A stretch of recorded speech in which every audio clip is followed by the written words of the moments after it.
Please let me know if you can hear me and see me all right. I want to make sure my audio video is good before I go ahead and get into it. Welcome everyone on TikTok. How are you guys? Always good to see you. I'm a little centered here. Whatever. I don't have the strength today to fight with the cameras and what is centered and what isn't. Okay, so sorry if things are crooked. Bear with me. How's everyone doing on TikTok? Can you hear me and see me all right? And welcome everyone on YouTube. All right, YouTube, same thing. Let me know that you can hear me and see me all right. Yes, if you guys have questions, I'm already seeing in the comment section about your payments. If you dropped a payment, now would be the time to check with Diana if you are concerned. All right. Thank you, Mindy. Mindy Garcia. You can hear me and see me. So if I'm good here, I'm probably good everywhere.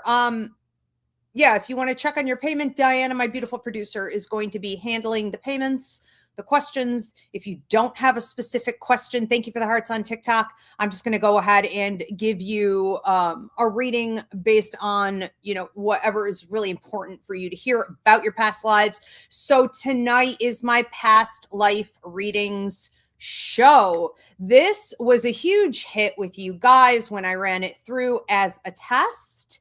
It was a test show to see if this was going to get a big response. And if it did, I said I would add it to my 2026 show lineup. Okay. And it did. You guys engaged with it a ton. And it was actually a lot deeper and more fun, okay, than I even thought it was going to be. So I love this. This is the first one we're doing for 2026. So welcome. Now, the Past Life Readings show is focused on whatever question you may have in regards to your personal life journey at this time, how your past lives are affecting you in that. You can ask about relationships, being reborn with certain people that you assume you were with in a previous life. Some people want to check on the status of a relationship. How significant is it in regards to past life experiences together? This can also be, on the work, the lessons, the growth that you're here to do, health conditions. Some people want to know about family dynamics or like certain scars or illnesses that they have. Like, where did this come from? Past life flashbacks, whatever it is. So you can ask any type of question and I will let you know what from your past lives it's connected to. If you don't have any specific type of question, you're going to just leave it open-ended. Now, if you leave it open-ended, I will be focusing on whatever past life information is relevant to you now. So expect to hear something meaningful about your current healing, growth, tasks, maybe even your career, relationships, okay, where you're living. It is typically something that you did not finish in a previous life, so you've picked up with it in this life. All right. But I don't want to go into all the past lives you've ever had because they're not all relevant. Okay. And we don't want to get off the rails and just be talking about a million different things that really aren't affecting you now. All right. So go ahead and drop your questions, drop your $10 donation, and I will be getting to you in whatever order Diana is pulling up. Now, lately, as the shows are getting busier, I'm seeing more and more people, confronting my producer and being like, you skip me. They didn't skip you. You're not the only one here, first of all. And whatever platform you're on is also not the only platform here, which means you could have a bunch of people in front of you. Just because you paid right now doesn't mean you're next, okay? Or you think you're next doesn't mean you're next. So please be polite, be patient. And if you have a question about what order you're in, go ahead and reach out to Diana in the chat, and I'm sure she will let you know where you are in things. But she controls the order. You don't. So don't be rude. Let's get into a couple quick announcements. Before I do that, I just want to give a shout out to my YouTube members. Thank you so much, you guys, for your continued support. McKenna, Terry Cause, Jennifer Cole, Jennifer Barone, Abby Hicks, Nature Calls You, Stella Marie, Yolanda Fisher, Kim Dennison, Denise Bennett, Jayla Hilly, Edgar Velarde, Melissa S., Christine Watts, Miami Heat 305-ish, Angie Johnson, CJG, Shauna Dempsey, Demetris, Language Through Connection, Deanna Marie, Marie D, Chicken Mama, Tristan Marion, Me Love 716, Andrea M. And if I forgot anyone, I do apologize. I ran short on time updating my YouTube member list. Now, if you want to become a YouTube member, go onto my channel at AskIvy the Medium and click the join button. Okay, and that'll take you to the 3 different tiers of membership options. So my members get things like a monthly horoscope, an exclusive Ask Ivy show once a month, a monthly mini class. They get a weekly message. They get a personal email read, which pays for the entire subscription itself, and a bunch of other great stuff. So check it out. A couple quick announcements while everyone tunes in. I do have my psychic mediumship course beginning February 3rd. If you have not registered, go ahead and do so. It is limited seating. You can attend in person here at the Ivy League Psychic Academy, online, which is what most people prefer.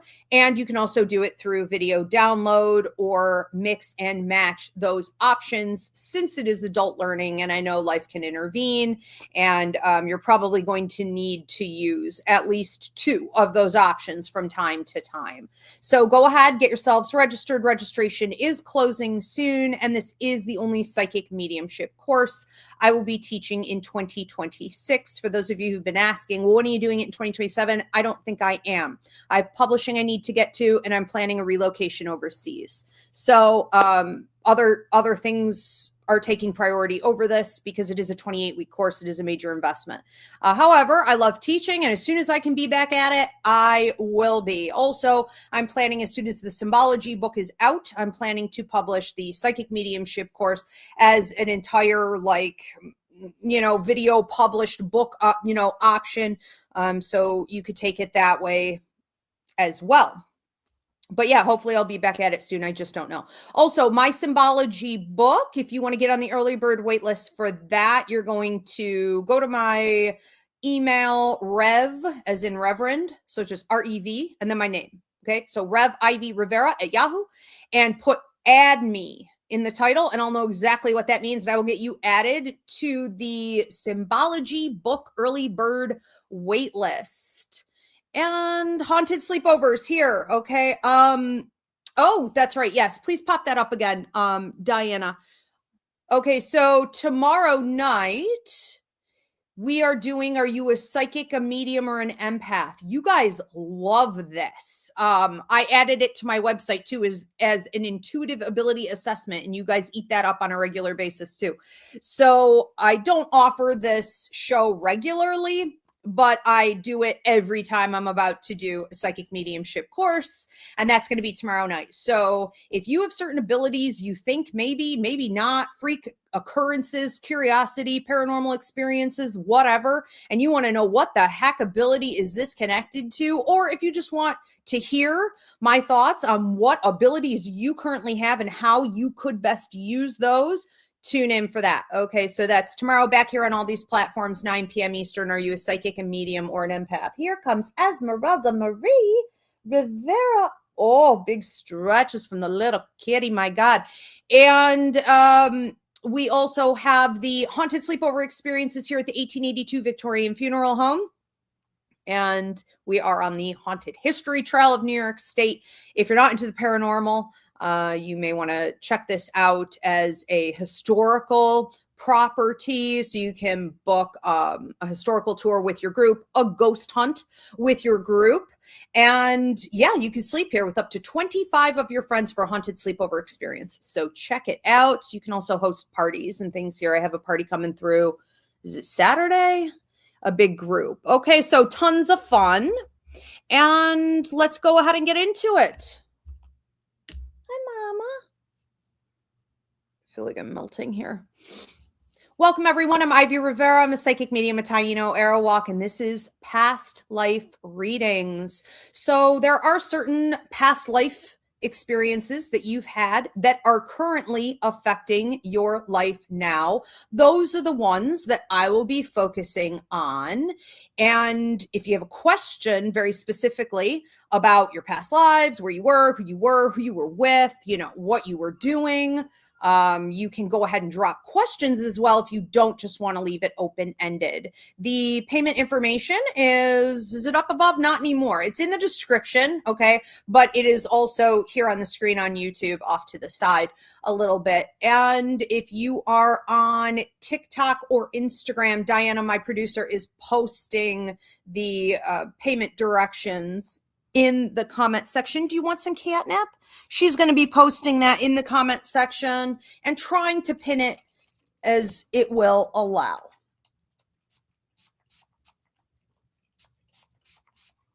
Yeah, I'm going to have some fun with that. All right, so let's see what's going on. Who do we have first? What do we have first? First past life reading coming up is Abby Like Hicks. Okay, no specific question for Abby. What past life information is important for Abby to hear at this time?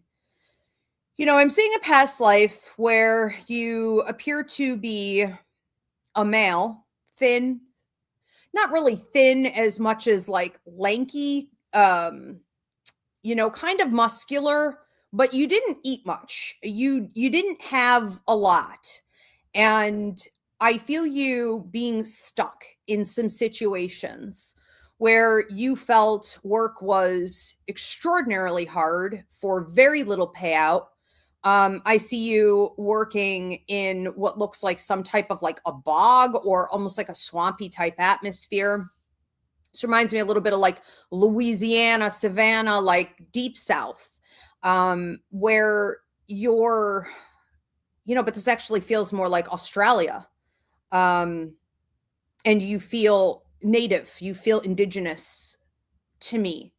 Is that Aboriginal? What is that in, okay, so like dark hair, a little bit lighter eyes. Anyways, you're in this environment where there are definitely like crocodiles. Okay, they're crocodiles or alligators or whatever. They look like crocodiles to me, but you're having to work very hard and you're trying to provide for your family, which was a bit of a community effort. This was a situation where everyone assisted each other, but we are still coming up short all the time. And as a male, there was a lot of pressure put upon you. I mean, you look like a teenager to me, maybe 16. There was a lot of pressure put upon you to bring in more resources than what you were often able to catch. So it looks like you're not hunting in the traditional sense of like a bow and arrow, but you are catching, food from this dangerous swampy area. And you are also eating some things while you're down there so that, you can sustain yourself and not have to like take from the family or the community when they're eating later, when they cook all this food and they're eating. Like, you don't want to be seen eating. Which tells me that you were in a routine of sacrificing, being criticized for not doing enough, even though they couldn't do any better, and feeling some level of shame, unappreciation, discomfort in even taking care of yourself, right? The basics like eating food in front of other people. Now, how does this pertain to where you are now? Well, I think that you may minimize your needs in this life. Where you are right now in this life, you are overgiving, overreaching. You are allowing yourself to be stripped thin. You are doing too much and coming up short. In regards to your own energy for yourself. You may also be feeling very much now, last year, I'm hearing the last 3 years in general, you met someone 3 years ago, or you were dealing with someone 3 years ago that triggered a lot of this, these past life unresolved issues. And this person would have been one of the people from your past life who took from you and sort of passed judgment on you and got other people to talk about you or think about you or see you in that way. Okay, but came off as like a friend, a helper, an advisor, a mentor, an elder, but they weren't. They were toxic. And I think that since this 3-year mark back, you've been processing where in your life you do overgive, overshare, have any codependency issues, where you don't see yourself as the resource or you don't feel confident that you can provide for yourself. So you may give too much of your power away to like banks, institutions, the government, employers, shared income with a love partner, things like this. I feel that what's really necessary at this point is taking your power back, okay? And realizing that sometimes people put you down, and this probably goes all the way back into your childhood, I'm assuming from birth, because this has been a lifelong cleanup, karmic cleanup and influence from this life.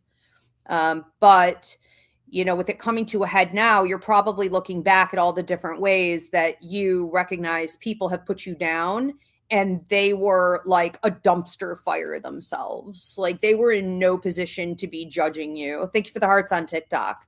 All right. So just remember, those who judge are doing the least. Okay. And they are typically judging those who are extraordinarily capable, exceptional even. All right. And that's what you were. But you have to, at this point, allow yourself to know that. Okay. All right, we are going to move on to another one. All right, who is next? Ayana.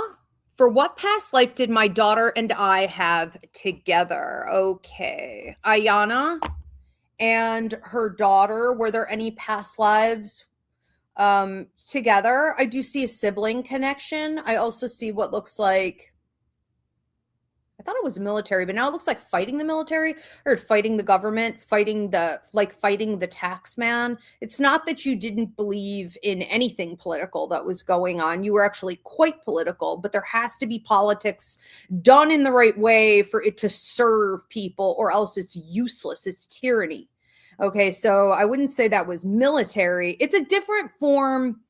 It's a different form of military, not militia in this case per se, but it's more like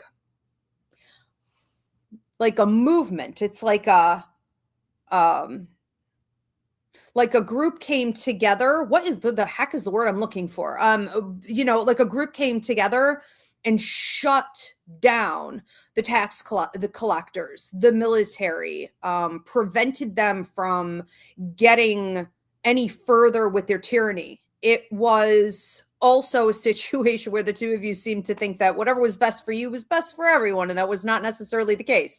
So you weren't entirely in the clear there, all right, karmically, but nonetheless, so you guys worked together, let's say, okay, as allies against government.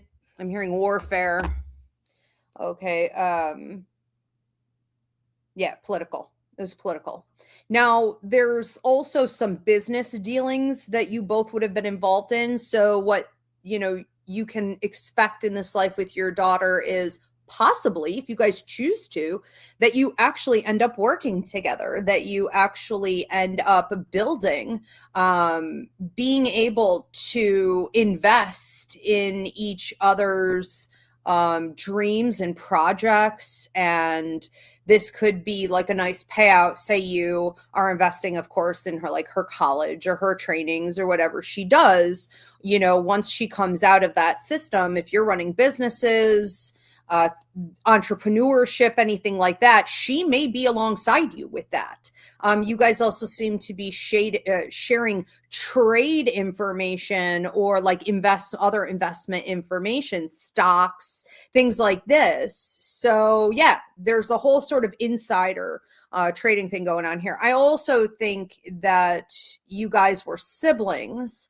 And this looks like two brothers. It looks like elder brother to younger brother. And she would have been the elder brother, caretaking over you. So this is a bit of a swap. And that would have been the most recent.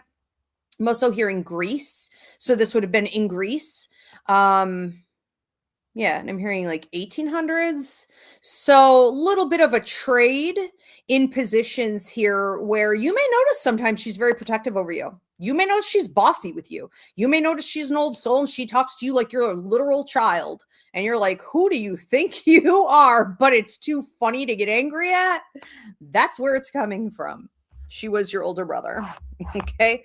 So yeah, a few that I have time to look at today. I'm sure there are more. Usually when I see two, I could find at least like three other ones, but at a later time. Okay, enjoy. Very supportive energy. Very nice. A little bit of butting heads, but still nice. Next one up is Mark. Okay, so we're gonna go with Mark. Mark, what is the most important past life situation affecting Mark now? So, I don't want to sugarcoat. This looks romantic. It looks a little devastating also. And it would appear to be some type of attack on like your house, your town in general. But there seems to be a lot of squabbling going on. It's unfortunate that it ends in such a violence, but between like you and some other families. If you guys can hear her, she's just tearing up all these papers on the floor. She's eating my homework. She's eating my YouTube members list. That catnip is kicking in. All right. So anyways, sorry. So, this idea here of some people coming in, it looks like swords are involved here and unfortunately attacking members of, like your neighbors, your family, things like this. You seem to have been at quite a distance from your spouse at the time, and you're looking like a male energy, your spouse being a female, and there could have been a bit of an issue with the neck and the head with her, and I'll leave it at that. You did lose her to that, but you also seem it's beyond stoic. It's a little almost emotionally detached. And I guess you had to live that way, because things like this would happen. I'm feeling Rome.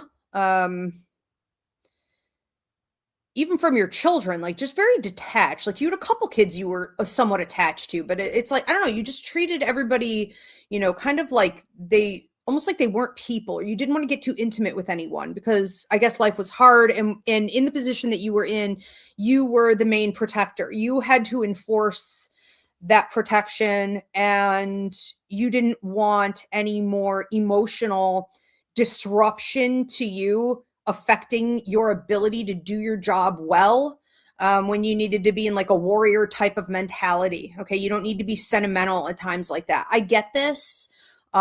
This reminds me a lot of what happens in parent-to-child dynamics when there's like an extreme amount of poverty and things like this. Okay. There's a certain detachment that goes on there. So I think that you could have taken a loss with some of the kids. I think you definitely took a loss here with the wife. And what's happening at this stage in your life is that you're trying to protect. So I would say that if you are involved in a love partnership where you feel an extreme desire to protect, but also a sense of being powerless to do so, and some victimhood, even especially protecting your loved ones from the neck up, let's say, making sure that they are also taking care of their health from the neck up. There is, I want to say, an ability that you had to quickly get there. Unfortunately, it was a bit of a sneak attack. It did happen in the night, approaching 3 a.m., like 2:55 a.m., 2:50 to 2:55 a.m. By 2:58, it was done. And that could be a point where you wake up a lot.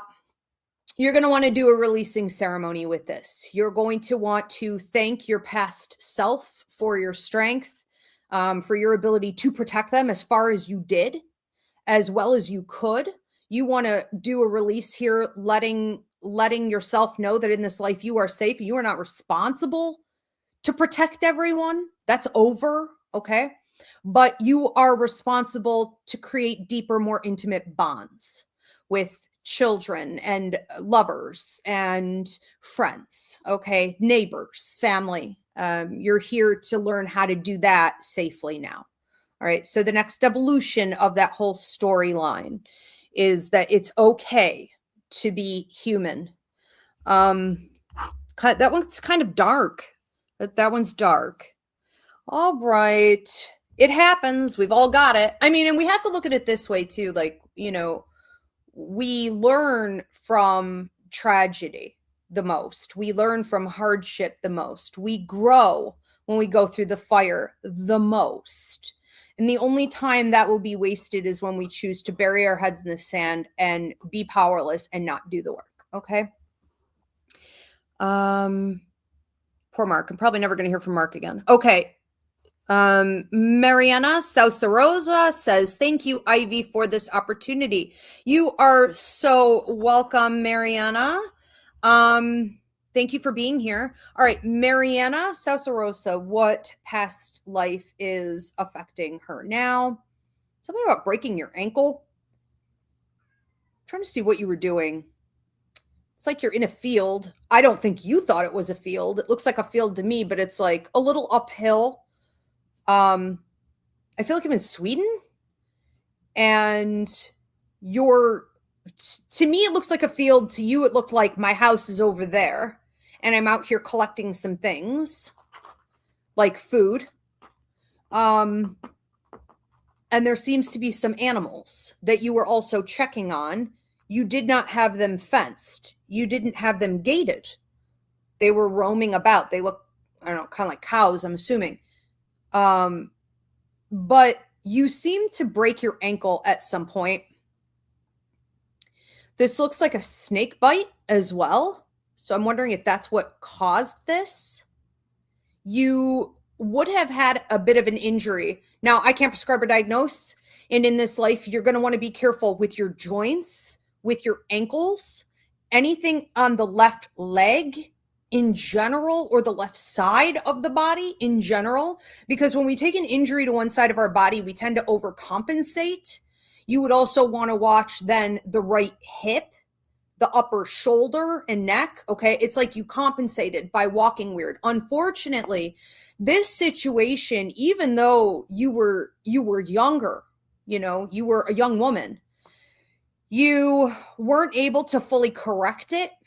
And it feels like some type of an infection that would have led to problems that lasted. It really honestly doesn't feel much more than a few weeks before you may have developed something like a fever and a problem with the lungs. So it led to other problems. And I think that what you're dealing with in this life is feeling like, I got to go. My time is going to be cut short. I have to finish everything yesterday. I don't have time to delegate. I don't have time to accept help. I don't have time to ask for help. There's no time for any of that. If you want to get it right, do it yourself, because you already had that attitude back then, out there doing all that yourself. Like, you could have had help. You didn't want help.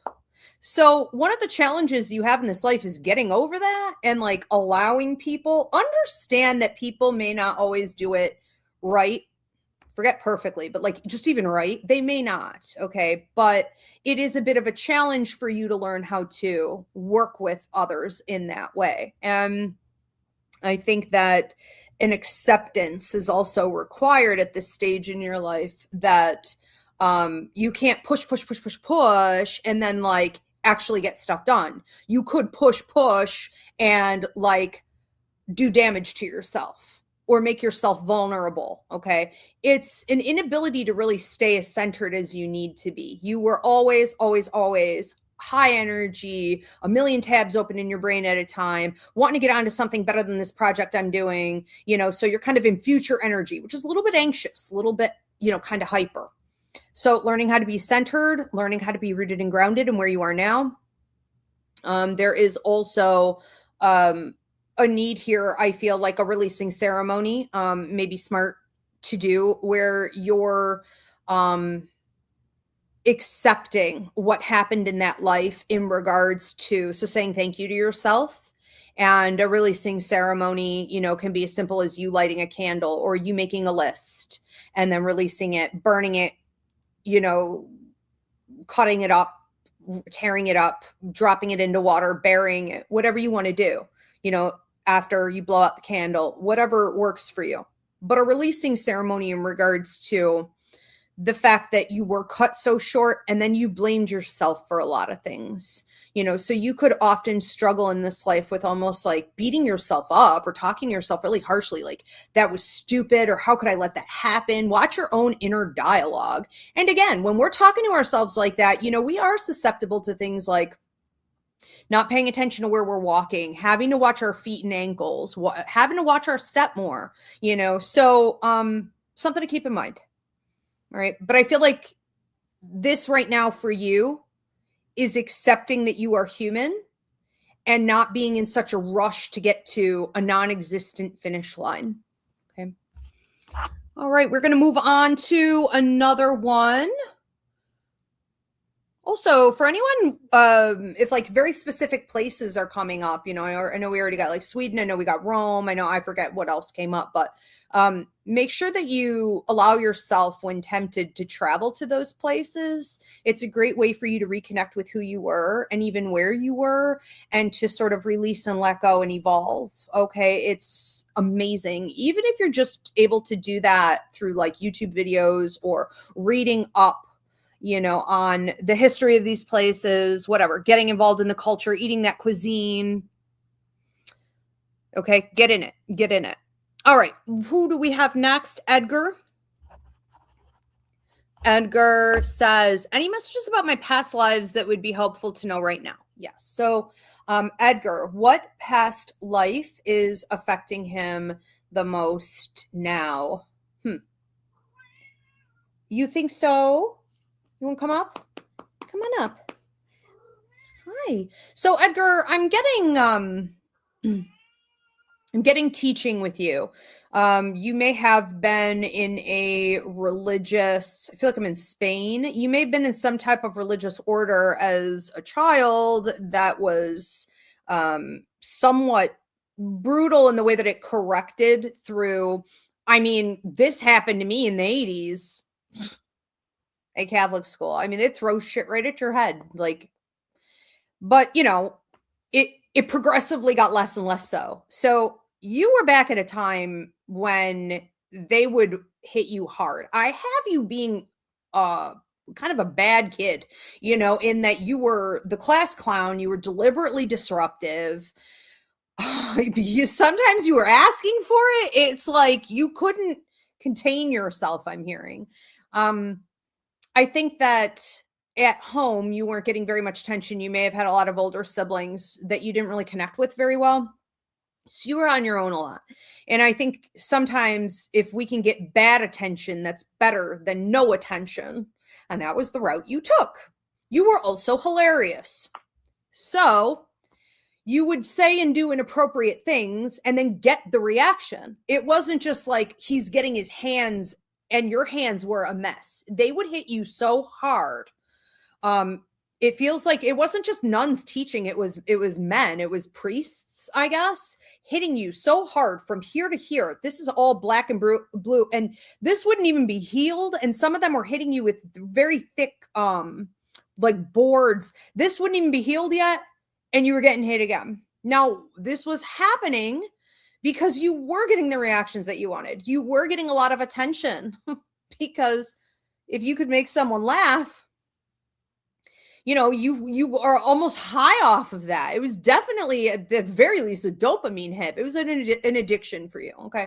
Long story short, this led you to become somewhat mentored by a couple of these people who saw you as a leader, even though it was because you were being bad, so to speak. And they raised you up to become one of them. They raised you up to become a teacher.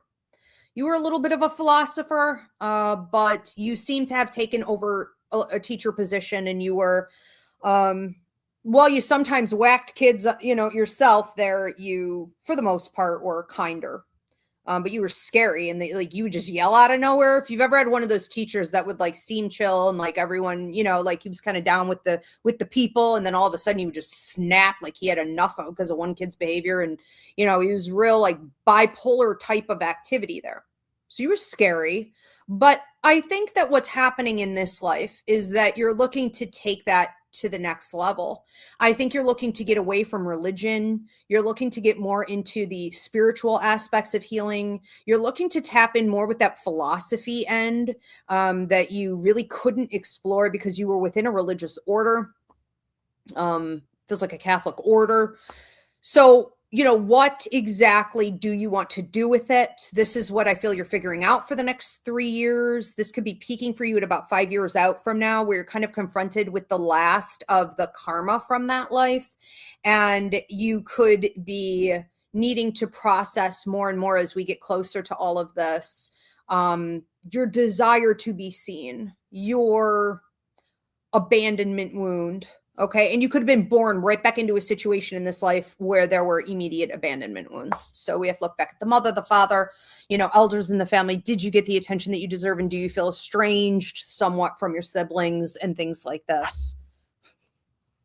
You may also hypercorrect. You may also be like, I can't make a joke. I can't get out of line. I have to watch my throat chakra, So you could have a closed throat chakra because, again, you were a badass kid, but, you may have desires sometimes, too, to get into, like, I don't know, maybe even being a comedian, or, like, when people get your humor, they really get your humor, There's a lot there that's undeveloped still. All right, moving on to another one.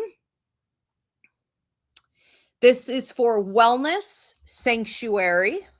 Also, I forgot to ask you guys, could everyone please stop and give this video a thumbs up? Drop a comment of any kind. It really does help me out in the algorithm. But also, I would love to hear where you're tuning in from. Okay, so please let me know where you're coming from. Hit that subscription button, and please do share this video. Also, if you want to book a reading of any kind, a party, a psychic fair, or even a past life reading, you can do that up on my website, Ivy Rivera, psychicmedium.com.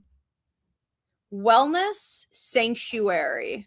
Wellness Sanctuary says, I would like to know what my last lives were and if anything brought forward into this life. Okay, so what is an important past life affecting Wellness Sanctuary at this time?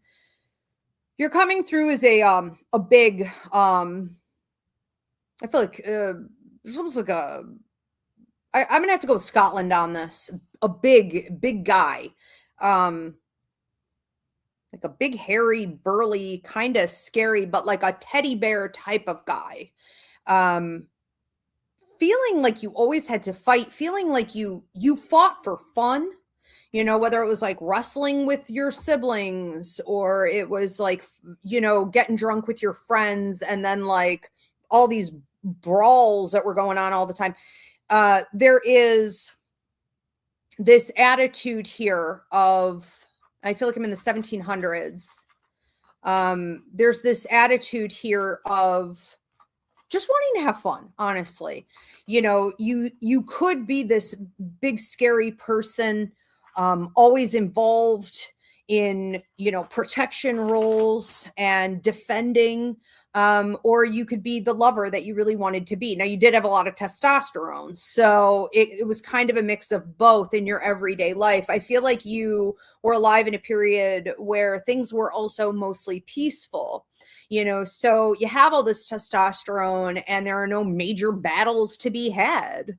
What are you going to do with it? You're going to have a couple beers and punch your buddy in the face and see where that goes. Is that fulfilling enough? I don't know. Let's roll around for a while. It's like always looking for something with an adrenaline rush. I do think that at some point you got into some hunting, and being in touch with nature was something that was really important to you. But you were very humane about the way you did these things. You would have taken up, as you were getting a little bit older, books. God bless you. Goodness. You would have taken up books, learning more about, it feels like, I guess you took it as spirituality. So learning more about also other cultures, okay, history, other cultures. You were very smart in that you saw like numbers and patterns, and there's talk of like astronomy, astrology, even like how things patterned out, how things proved to be true, how things were right. And you had a desire to teach it, but you didn't ever learn enough about one thing or have the credentials, the degrees that were required, because you were this big brawling, like nutty guy, to do that, to be taken seriously in that. So there's a little bit of like a wounded heart there.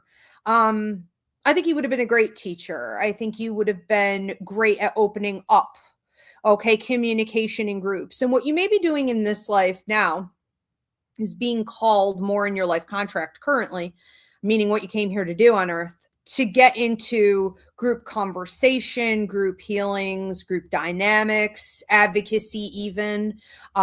These are like opportunities for people to come together and think and share and better themselves, which in turn betters the community. Could there be a psychological aspect to all of this? Today, I think so. So if you're debating, or if you already are in the mental health field in any way, clinical, but I would also say be careful, don't get too deep into clinical, because you have to have this sort of spiritual, energetic, philosophical, astronomical, what's the word for, you know what I mean? Even planetary, like you have to have that element there. That's really what's driving that. Okay. So if you're going to get into clinical, get into it, but like, don't only get into it. Yeah. And being seen, being heard, being comfortable showcasing, you know, that you do have these elder abilities, this mentoring ability, but also this very down to earth nature, and a little bit of wild, untamed energy that can actually be exactly what the world needs right now. Okay. And you can be different and do incredibly well, or even better than people that have seemed to be the conventional type that belongs in those roles. Okay. You're not a stiff. And I don't really think anyone wants stiff right now anyways. So allow yourself. Okay. Allow yourself to change and evolve and accept it and keep pushing. You know, if you've evolved into something more intellectual, then, you know, you can be seen and understood for that. Let's move on to another one. Manny says he is from, or Manuel says he is from New York. Awesome. I'm in upstate. Curious as to what part you're in. Abby is responding. This is a testimonial to the past life reading she already received. Abby says, thank you, Ivy. Coming to you from the Rockies. Awesome. I would love to go. Wellness from Montana. Sweet. Okay. Wow. You are deep in nature. And nature calls you. Nature calls you is giving a testimonial here on the reading that they received tonight. Kind of makes sense in a lot of ways. Glad to have that life done. And no, you didn't scare me away. I love it that you tell it how you see it. It can't be all rainbows and butterflies. No, it cannot. We're not going to get anywhere with that. All right, good. I am glad to hear it.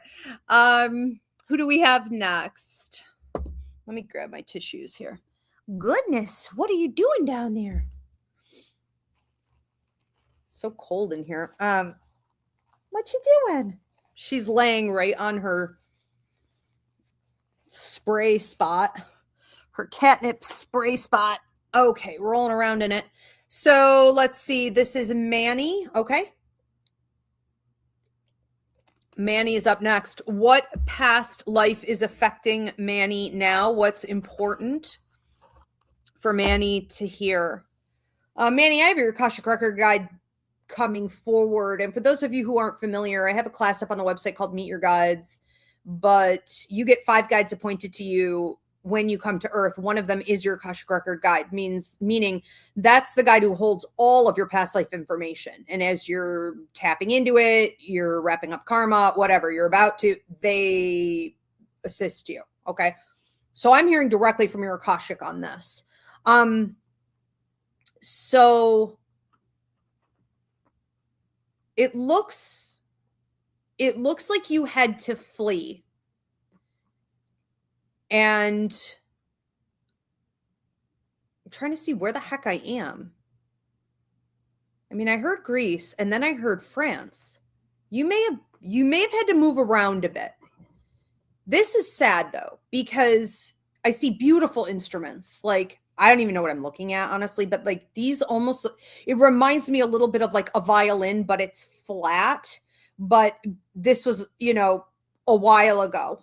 So I feel like I'm in the 1600s, but it's wooden, and it would have been almost like like an oval shape, okay, with two like knobs on the end. And it was strings. It was just strings. You would play it like this. I don't know. Somebody let me know what this is called, or I've seen something similar in India, but that's not where we are.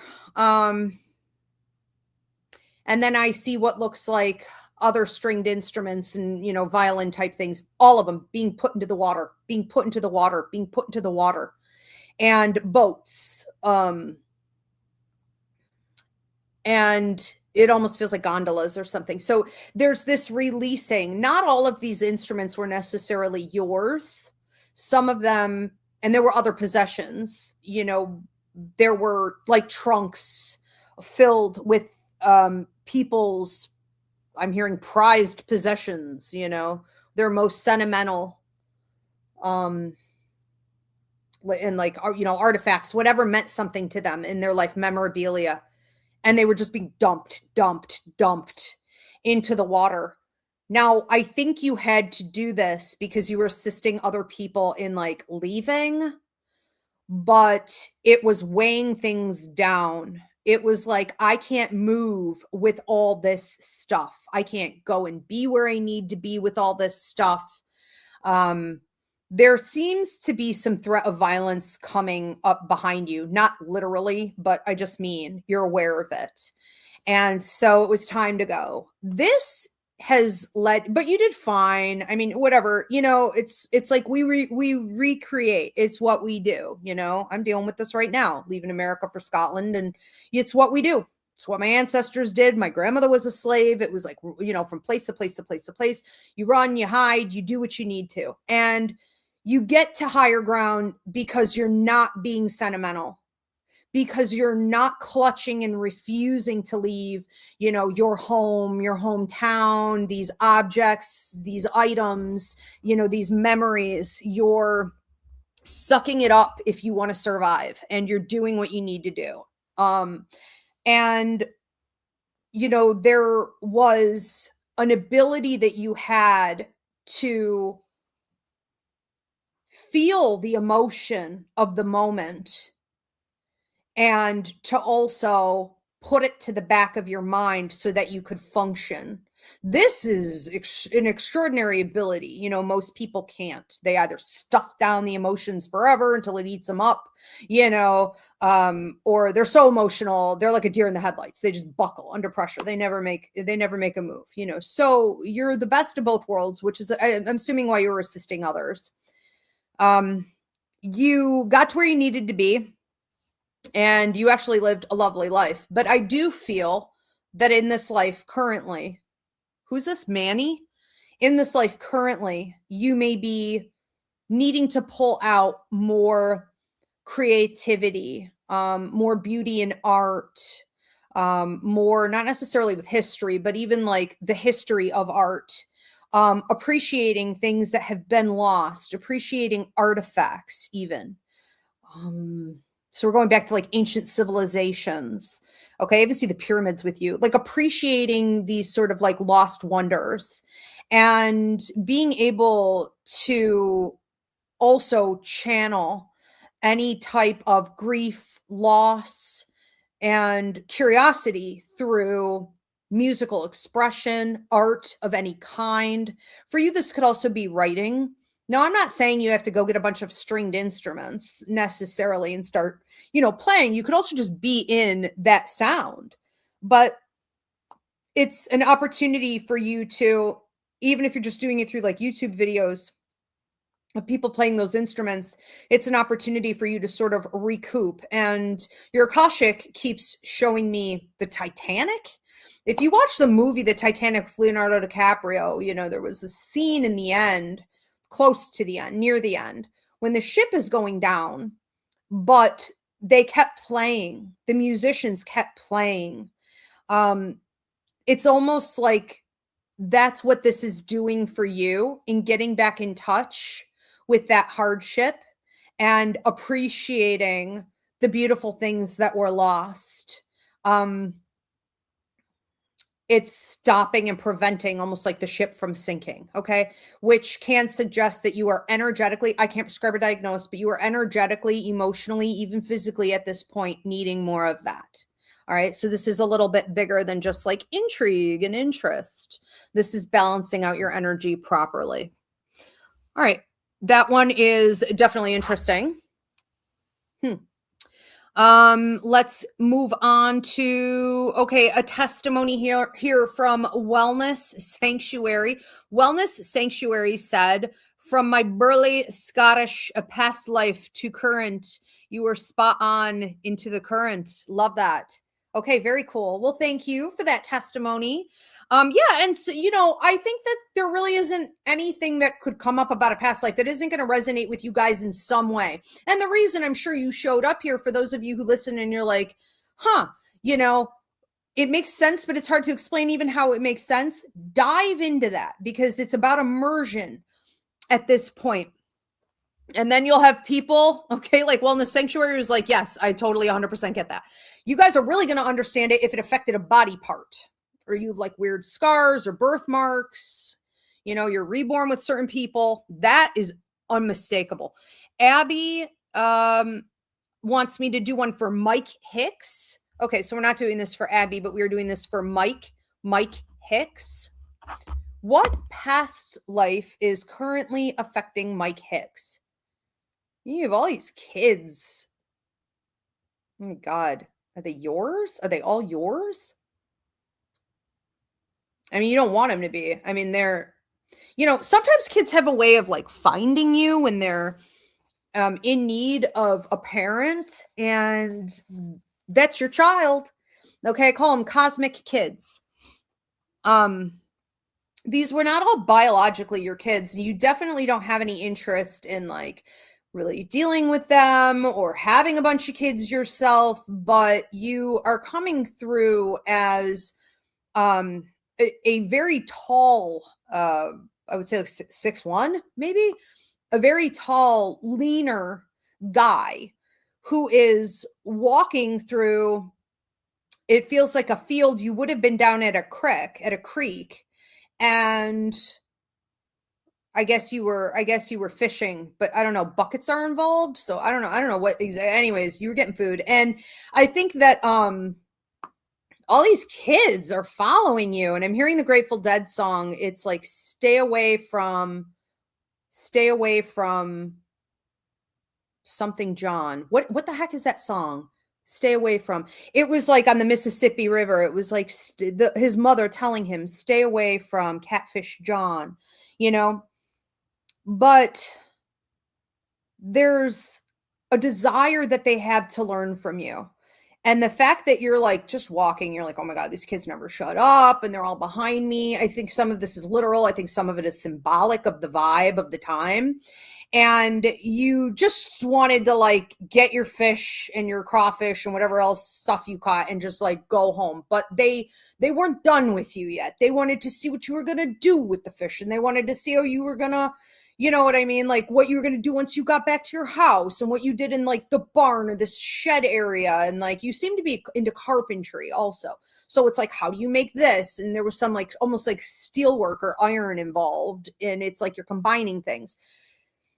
So this ultimately leads to, I think in this life, you having to recognize that you're a leader, you're a teacher, you're a speaker, you're a bit of a storyteller for sure.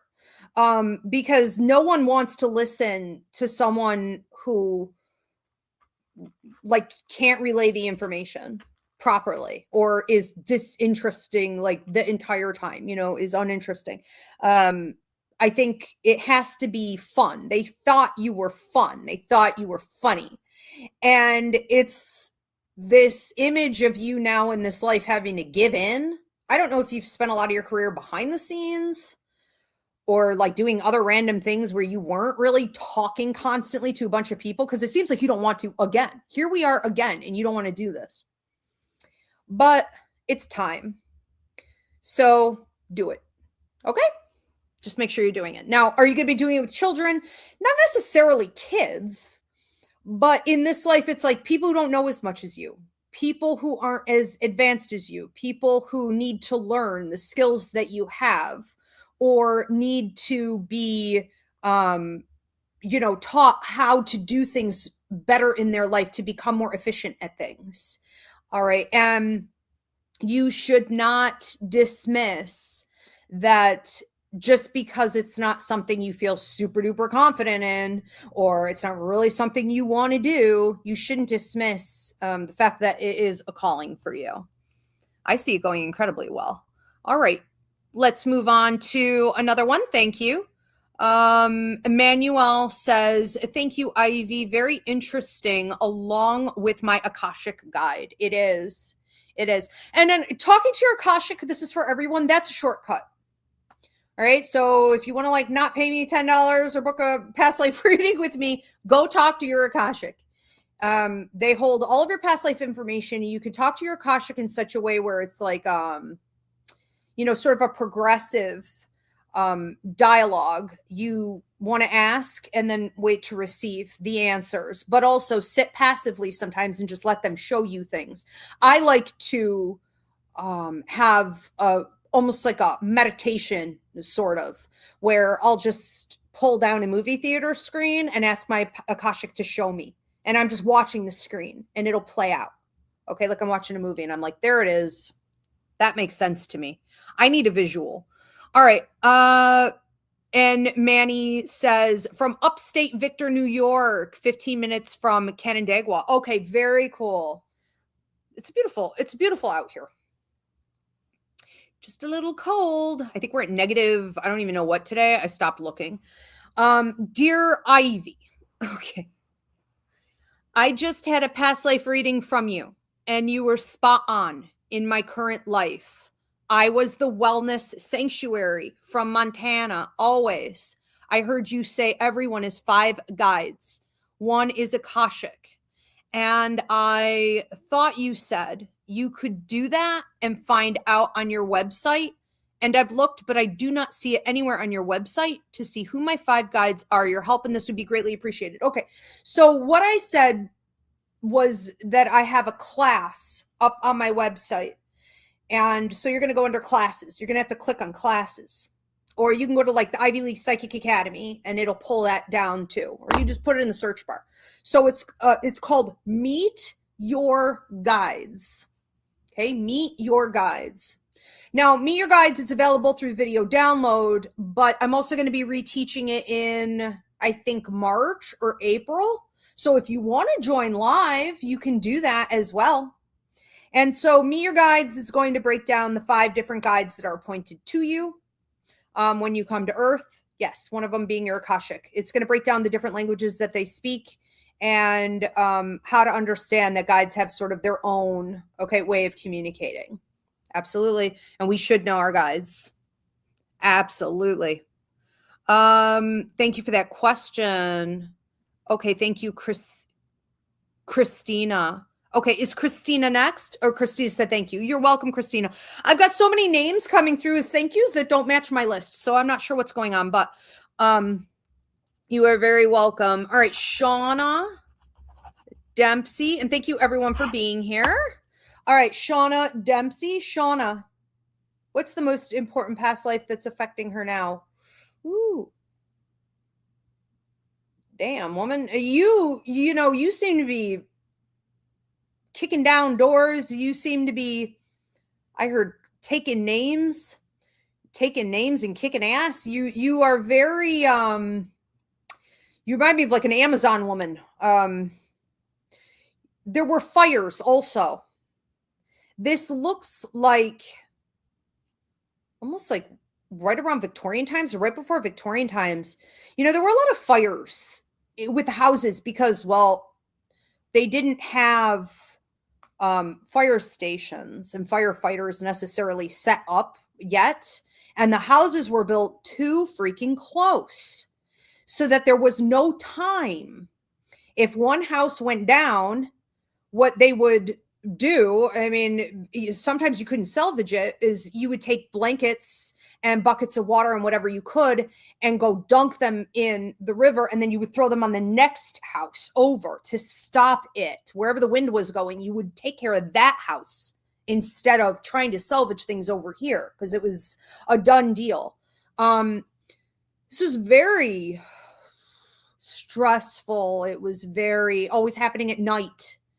It was very labor intensive on your body and your lungs and your mental state, of course. Although I think you love it. I think you loved the rush. I think you still love the rush.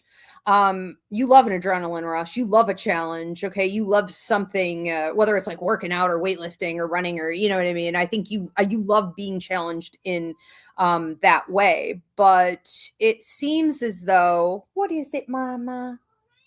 I love you. You want to come up? You come up. It seems as though you were very much the protector. So you are a large female who was stronger. It seems like stronger than most of the males that were there or any of the males that were there. You were seen as a leader in the community.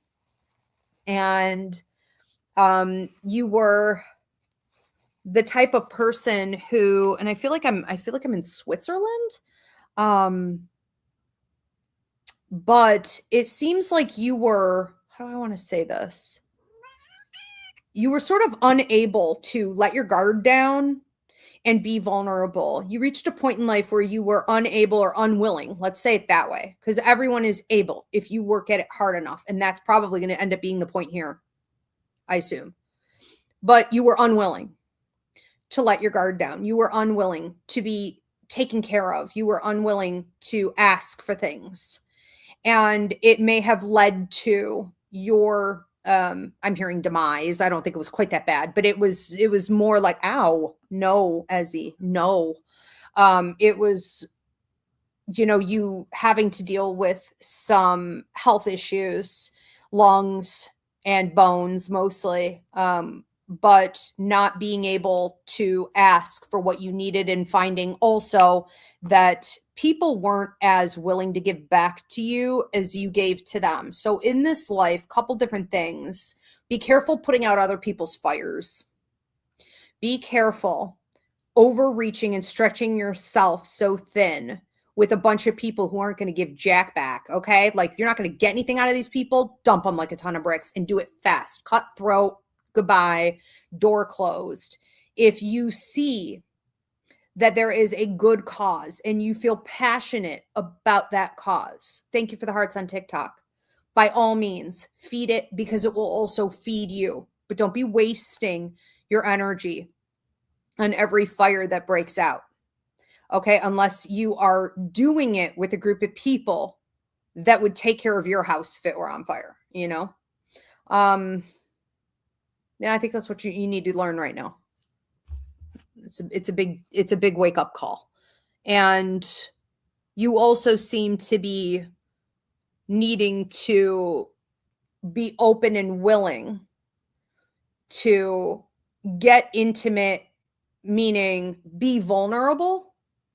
Okay, with certain people, you do feel not necessarily that you could like trust in every way, shape, and form and for the rest of your life and forever and ever, amen, but like enough, if it's enough, and it's going to be good for you, then I think you need to be letting more of that in, okay, creating more of that intimacy through vulnerability.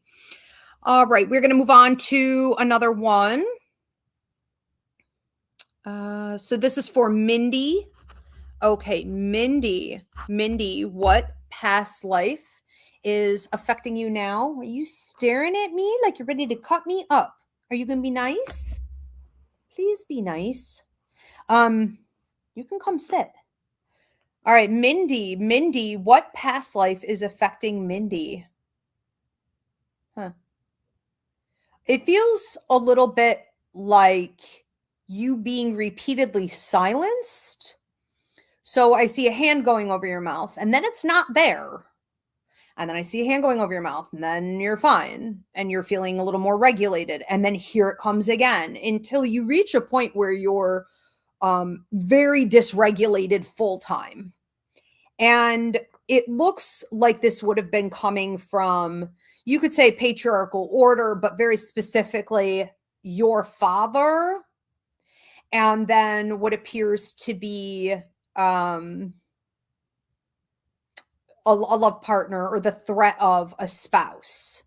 Okay, so there's this life that you would have had, female, if that wasn't stated already, like where you were being told not to speak. You weren't allowed to speak. You weren't allowed to be heard. I have to fix. Let me just try. Oh, I think I gave myself way too much credit. I'm gonna like pull my back. Okay, hold on. I'm gonna have to. There's this puzzle that pops up on oh my god. Like I can't do this today. How sad. Okay. There's a puzzle that pops up on TikTok at some point that forces you to do it, and apparently I'm not skilled enough today. So anyhow, this idea here that you really couldn't, that you really, if you spoke, if you were allowed to speak, you weren't allowed to be heard. So that can mean that behind closed doors, you were a little more free to express yourself, your ideas, and even laugh and engage with other people. But it's almost making it worse so that when outsiders were around, you would be so silenced so harshly and literally shamed for speaking at all. And you weren't saying anything wrong. Okay. You were just trying to have like normal conversations, but it's this attitude of like a woman doesn't speak, sort of like children, children are to be seen, not heard. And understanding that this like incoming threat of marriage was really going to be the final nail in the coffin that officially silenced you if you weren't paired up properly. And unfortunately, I don't feel like you were paired up properly. So you weren't being paranoid. You were right. You knew it was going to go bad. And long story short, where you are now, your Akashic keeps showing it like ripping off the duct tape, like ripping off the silencer. Okay. You are at a point now where you are learning to speak your truth, but in some very specific ways where it's like, I want to tell this story, share this lesson that I learned. I want to teach this thing. I want to tell this joke. I don't want to limit myself right now in this conversation in any way. I want to be authentically myself, whether it's flying your freak flag or, it's a response you wouldn't have normally given to something that just came up in conversation, like whatever it is, you're learning to clear your throat chakra because you weren't allowed to back then. And you could feel that at this stage in your life, if you look back to childhood, you can see all the ways that you were shut down, and you may have been born sort of right back into that. But also you may feel this very intensely from women in this life as much or even worse as you did from men in that life. And so you're having to examine the other side of it, the flip of the coin, because you're the same gender as your oppressor. And I think what you're doing is making sure that if you start to feel like you're gonna have to be hesitant about expressing yourself, you're clocking which women you feel that around. Okay, because you already know you're gonna feel it around men, but like which women make you feel that way? I call them foot soldiers for the patriarchy, So this is interesting. Or they're jealous of you. Could be some jealousy there as well. All right. More speaking, more laughter, more singing, more joy. Oh, love it. Love it. All right. Let's move on to another one. And we are at, where are we? Okay, good. If you guys have not already done so, what you're going to be doing tonight is dropping your $10 donation. Diana, my beautiful producer, is posting that in the comment section if you're on Instagram or TikTok. And then you can ask a specific question about your past lives, or, you know, who you're with now, what you're doing now. Literally anything goes. And I can look into something specific, or you could leave it open-ended. And then I will tell you whatever I feel is most important for you to hear at this time, that is stemming from a previous life. And you guys can always book this privately on my website, ivyriverapsychicmedium.com. Diana, who's next? We just waiting? Okay. So this is Josie. Josie says, hi, Ivy. I'm very curious if I knew Greg K, the man I have feelings for, but is not available in a past lifetime. And if so, what info can you give me? Is there a contract? Okay. Is there a contract? Little bit, but it's karmic. So for those of you who followed me for a while, you know what I say about karmics. Get in and get out. Okay. It's not meant to be anything more than what it is. And it is at the base debt owed. So it's lessons, you know, it's growth potential. So be careful there.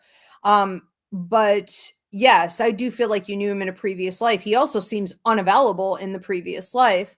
But he's coming through as the feminine energy and you as the masculine energy.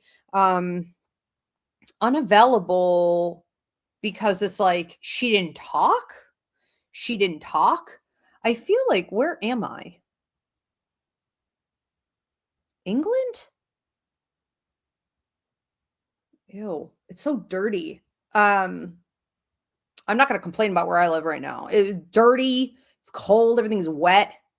Like every day it's wet, it's gray, it's gross. It's like you had eyes on her, but it's like you were working. Let's say this is some type of I mean, it kind of feels a bit like a village where in the middle, maybe people were selling things. There were like markets, people were vending. You were making things. You seem to be making things with your hands. It's like leather and I don't know, iron or something, maybe for like horses.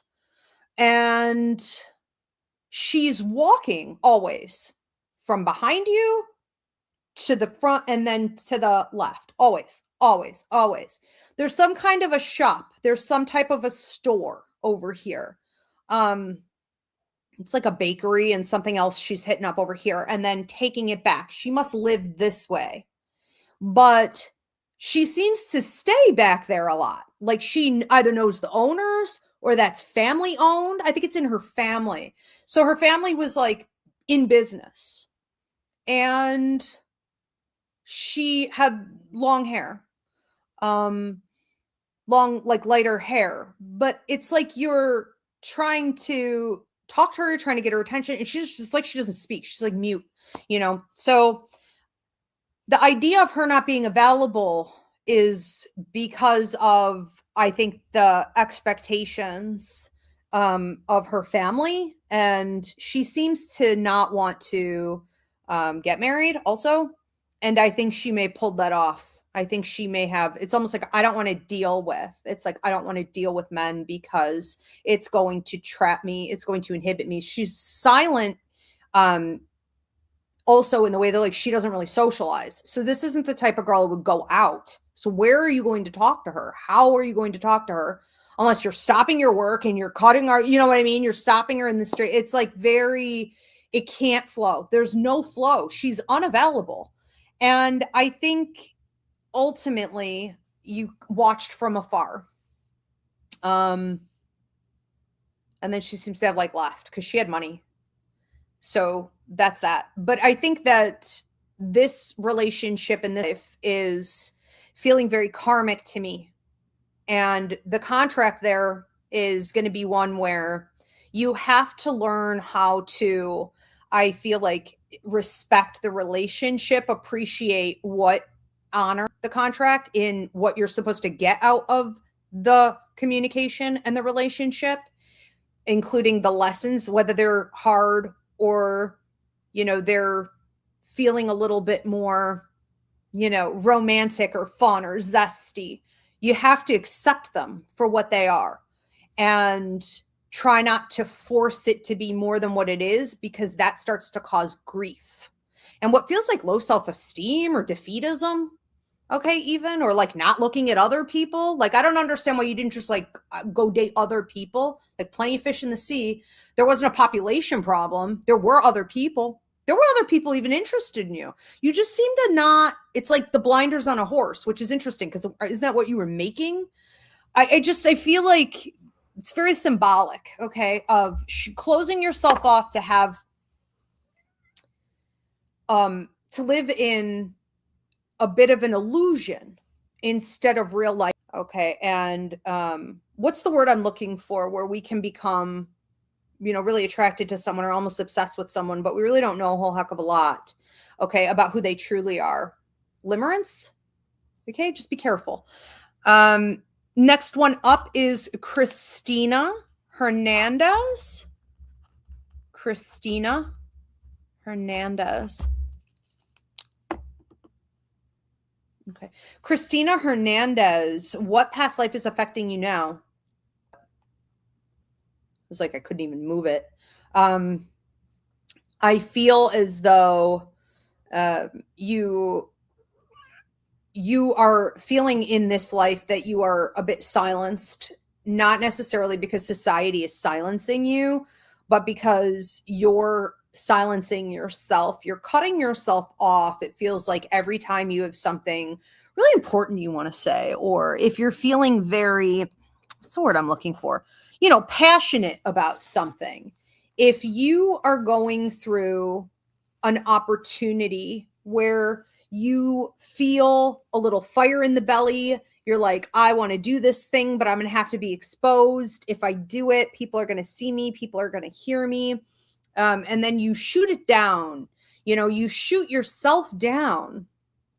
It's stemming from, in part, a previous life where you, I don't like these. I can't prescribe a diagnose. Okay. But I don't want to sugarcoat. It looks like you drowned, and you drowned off of a boat. Like, you fell off of a boat. Maybe you were even pushed off of this boat. This boat seems to have hit something though. Okay. Like a rock.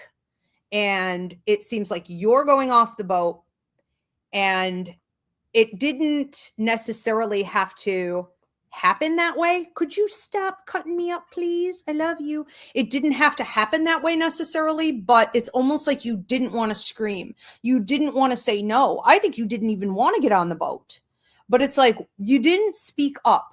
Here's something. Stop it now. That's nasty. Now, there are a million different ways to speak. There are a bunch of ways to communicate. And when we are working on clearing our throat chakra, it isn't just about what we say. It's about what we don't say. It's about what we show up for, what we won't entertain, the way we dress, the way we carry ourselves, our body language, right? All the things. Stop it. And I think that what you're going through right now is letting go of self-blame, because in this situation, it feels like where you drown. There you go. Esmeralda Marie Rivera, everybody. Finally, that's all you had to do. In the situation where you drowned, there was a lot of blame, almost like you were saying, that was stupid, or I'm stupid, or I can't believe that happened, or I can't believe this is happening. And still, even in those moments, not really wanting to like scream or call out for help.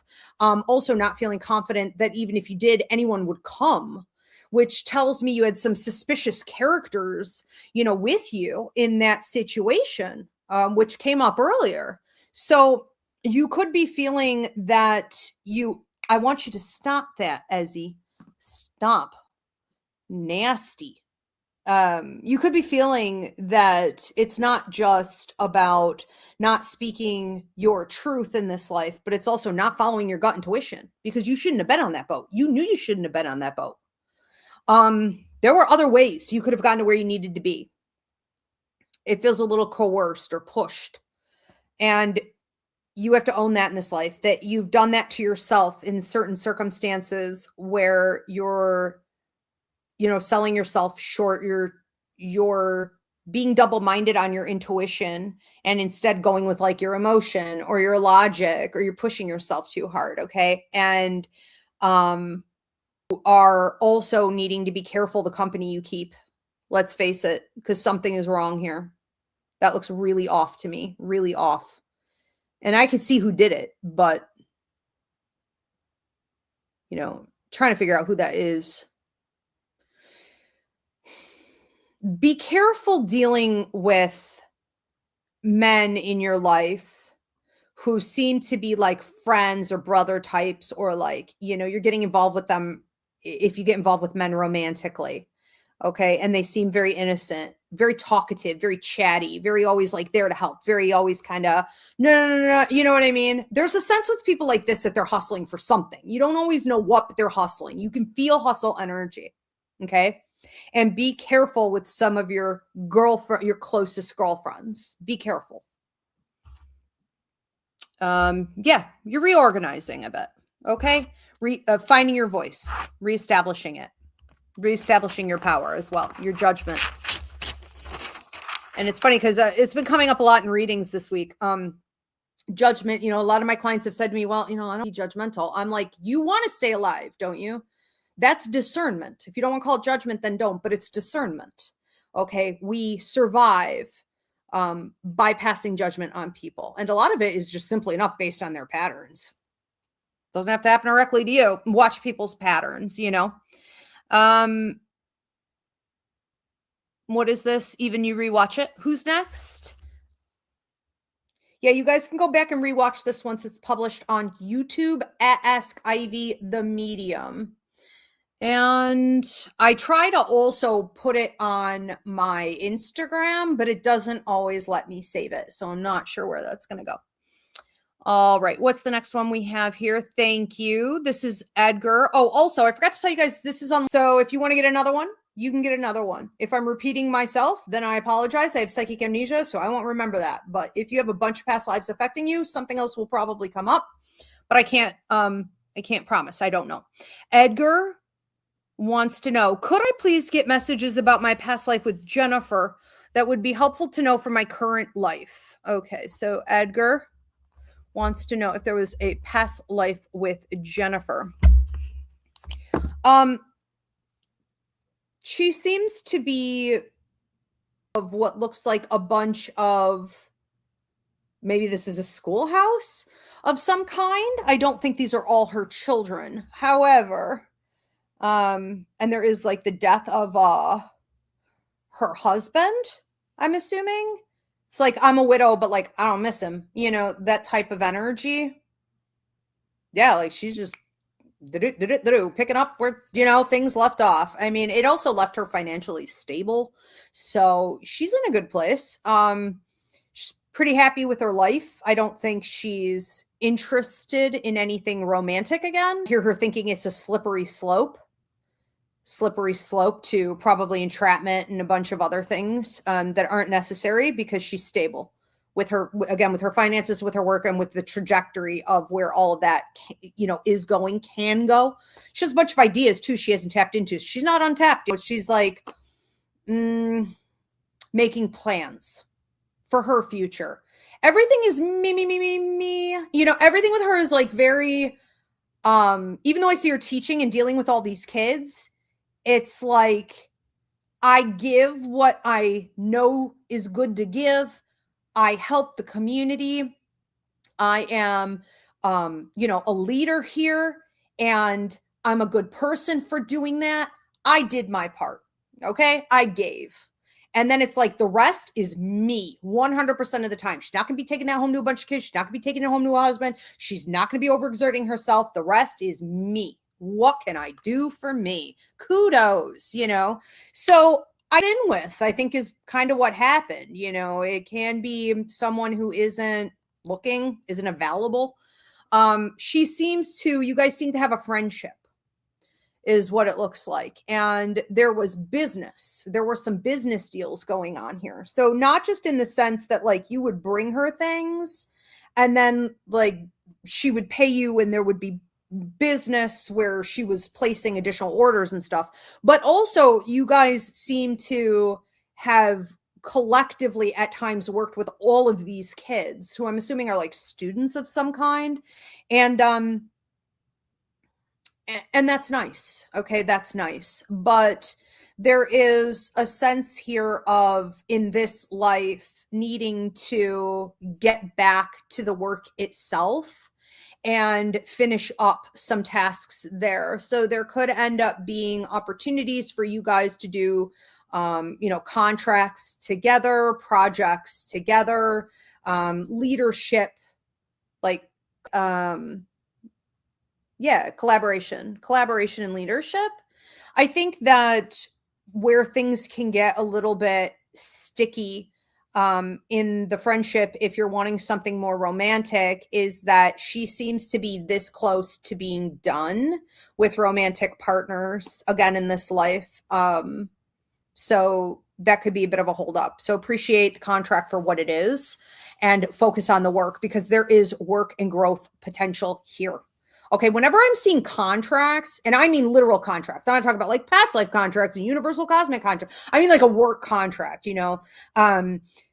This is big money potentially, but this is like long-term productivity.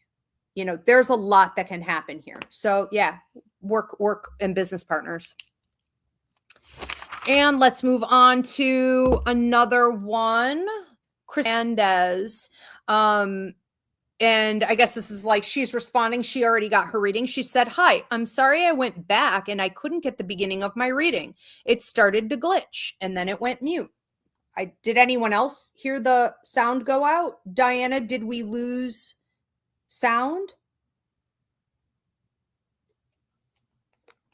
I'm not going to reiterate anything. Not that I could. I mean, I would have to go back and see. Okay, are you saying I have to redo that entire reading? Yeah, I want to hear it from production because anyone could have any type of like glitch in their internet, and that's not something I can handle. Okay. So you're saying, Diana, you're saying I don't need to redo it, that it's not our glitch? Is that accurate? I do not need to redo it? Just say yes or no.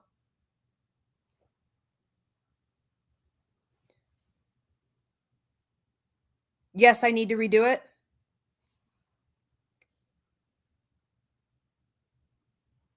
Oh, I need to redo it. Okay. I don't know. I don't know if I can.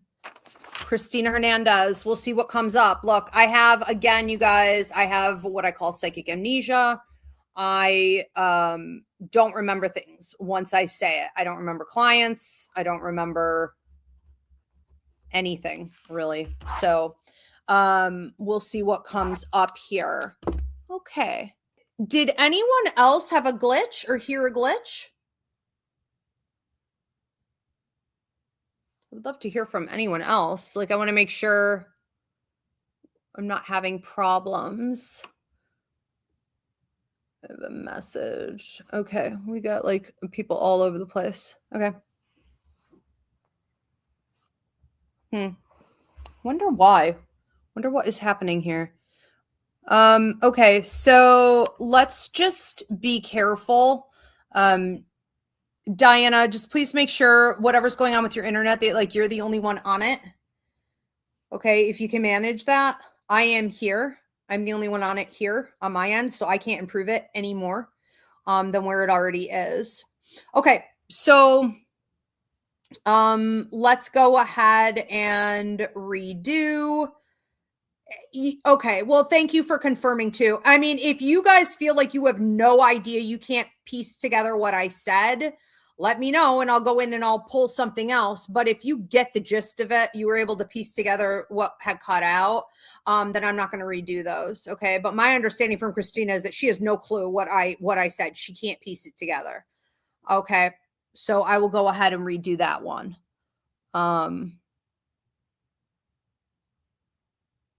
Okay. So Christina, what is important for Christina to know? Christina, when I'm going over here with you, what I'm getting is that you are working on your voice. Ooh, and a deaf in the left. All right. So you're being told, sometimes even warned, I want to say, through mediumship. Mediumship is a big thing with you in this life. It was in your previous life as well, where you were being told that you should be careful. Okay, you should be careful who you talk to, how you use your voice. You may not have listened. And that's what happens when I say we go deaf in the left. We get a tinnitus or like a ringing or a frequency so harsh, it can literally make you go deaf, temporarily, of course, but it's intense with you, very intense. And it can signify that in a previous life, you weren't listening. You weren't listening to spirits that were coming through, trying to guide you about who you were talking to, what you were supposed to be, maybe saying as well. And you seem to be very, when I look back at you in the previous life, you seem to be very like self-conscious. It's almost like I should say this, but it's like you pull back and you decide I'm not going to say it at all. Sometimes you're like, I should say this, but by the time you're done performing it in your head, it's over. The moment is gone. It's too late. The people are gone. We're on to something else. It's not fast enough, So there's no fluidity there. And I'm not saying that in this life you need to be like reckless with your speech and like a maniac and unhinged and just like, I know a bunch of people just run at the mouth, all the time. Like, we don't have to go there, but can we find an in between? Where's the balance? How can we progress from not saying anything or not saying, what we should have fast enough into, how can we take that, into some logical practice here in this life? I do think that you would have been dealing with some people in your previous life that look very suspicious to me. They appear to be stealing things from town and they are smooth talkers. They may have roped you into some situations where you were vulnerable and it feels like they may have attacked. All right. So be careful the company you keep, be careful, and make sure you're following your gut intuition. Make sure you're listening to spirit. Make sure you are speaking your truth. Okay. So that also means that if you ever find yourself in a situation where you want to say no in this life right now, like, you know what I mean? I want to say no. You don't know is a complete answer. Okay. You don't need to explain what you're feeling. You don't need to have proof of what you're feeling. You just know that you don't want to engage. Okay. And you need to get stronger and faster about saying and doing that. Okay. So that's the gist of the message that I'm getting here with this. And yeah, don't feel bad about that. I'm sorry. I don't know why the internet is cutting out. So, hopefully it's not causing too many problems. Okay, we are going to move on. Yes, you're very welcome, Christina. We're going to move on to Love and Beloved. Love and Beloved says, thank you, Ivy. The reading to free my voice is validating to me. Okay, so we're getting a couple of those times. I have to say that's sounding like a collective message on the throat chakra for people. So if someone else can take that message, take it. The reading to free my voice is validating to me and my healing to speak my truth. Jokes, joy, advocacy for others. Amazing that you see my past silencers so well. Duct tape is real. Yeah, duct tape is real, isn't it? Yeah. So we also and thank you for that testimony, but we want to be very careful when we see people from our past lives that are up to some shady-ish. We want to immediately figure out who they are in this life, because we just recycle with these same clowns. Okay. All right, we're going to move on to another one. CJG says, what natural gifts did I bring into this life from past lives? Natural gifts. Okay.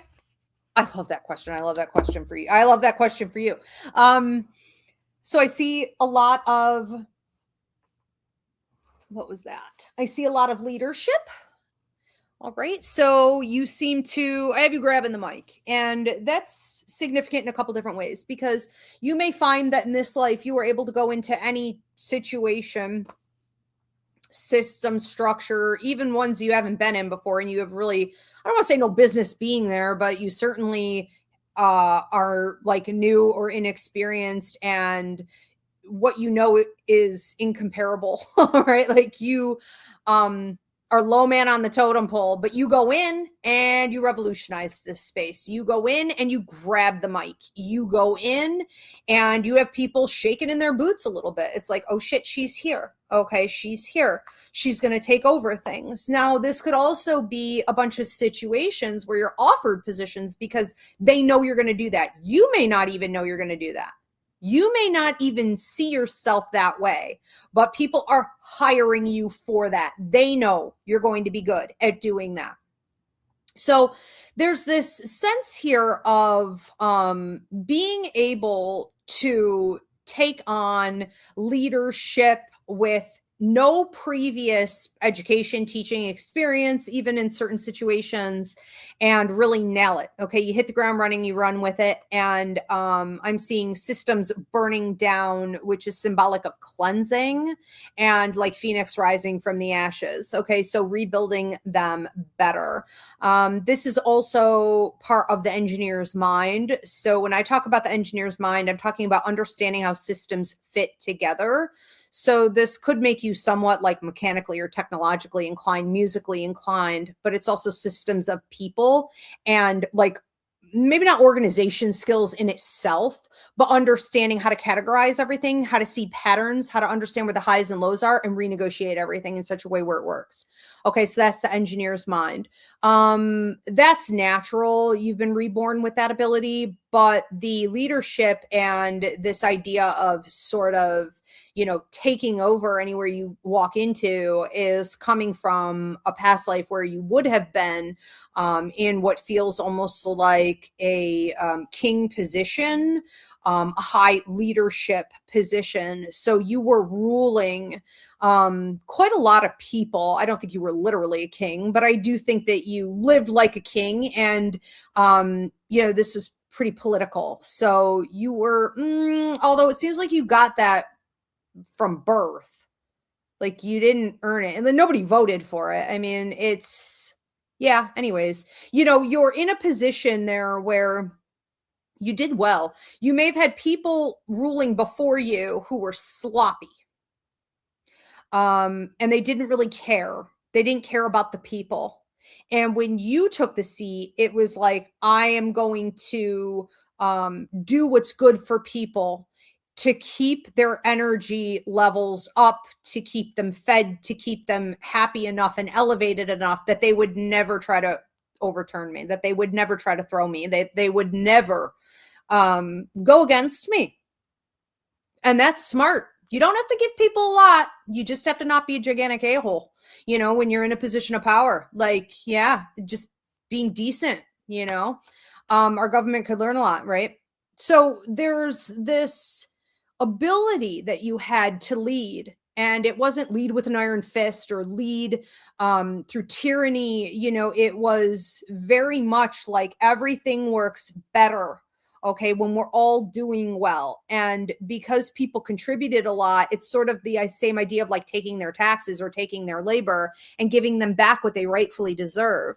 I do think you were shortchanging people a little bit, okay, but not a lot. And that could be something that you're dealing with in this life, is realizing the healthy balance. Like you may have a temptation to overgive to people to compensate for that karmic debt. How do I want to say this? You need to figure out currently in your life what is the right balance in reciprocity. And that means that you only give to people what they have already paid to get, right? Like our government system, like if you're paying all these taxes, you expect to get something back out of it, or else I'm not being represented, right? So what does that look like for you? You know, in I want to say your personal relationships, your work environment, and your decisions around money. I also think that one of the other abilities that you have here is to be, I heard compliant, but that's not at all what I was going to say. To be very, what is this? Okay. It's very understanding, you know, to be able to understand people's positions in a humanitarian, empathetic, you know, manner, not necessarily always like rule in their favor, you know, and this is, I feel like, a different past life I'm talking about here. But to understand when someone deserves a little something extra, a little leeway. And you may have been at that time some type of like teacher, leader, educator. And I think that you would have had favorites in that, where maybe you gave them a little too much leeway. Okay. So again, be careful with that, because then you're enabling people. But it made you a strong teacher, communicator, when you were working with these people that would have otherwise been cut off. You know, other teachers may have been harsh with them, or they may have dropped out. You know, they may have quit. They may have been like, I can't do this. This is too much stress. You have a way of understanding, not necessarily that they like earned it and they deserve it, but like giving grace, a little grace over here, because you intuitively felt like, you know, you needed to, and they showed some promise, or hopefully they will. So I think that's another. I think if you start combining these abilities that you have, there's a ridiculous amount of leadership potential there. And it's really going to only be drained and stopped if you are overgiving where you shouldn't. Okay. Interesting. Let's go on to another one. Okay. Another one for Mindy. We already did Mindy. Is this a second one for Mindy? I just want to make sure.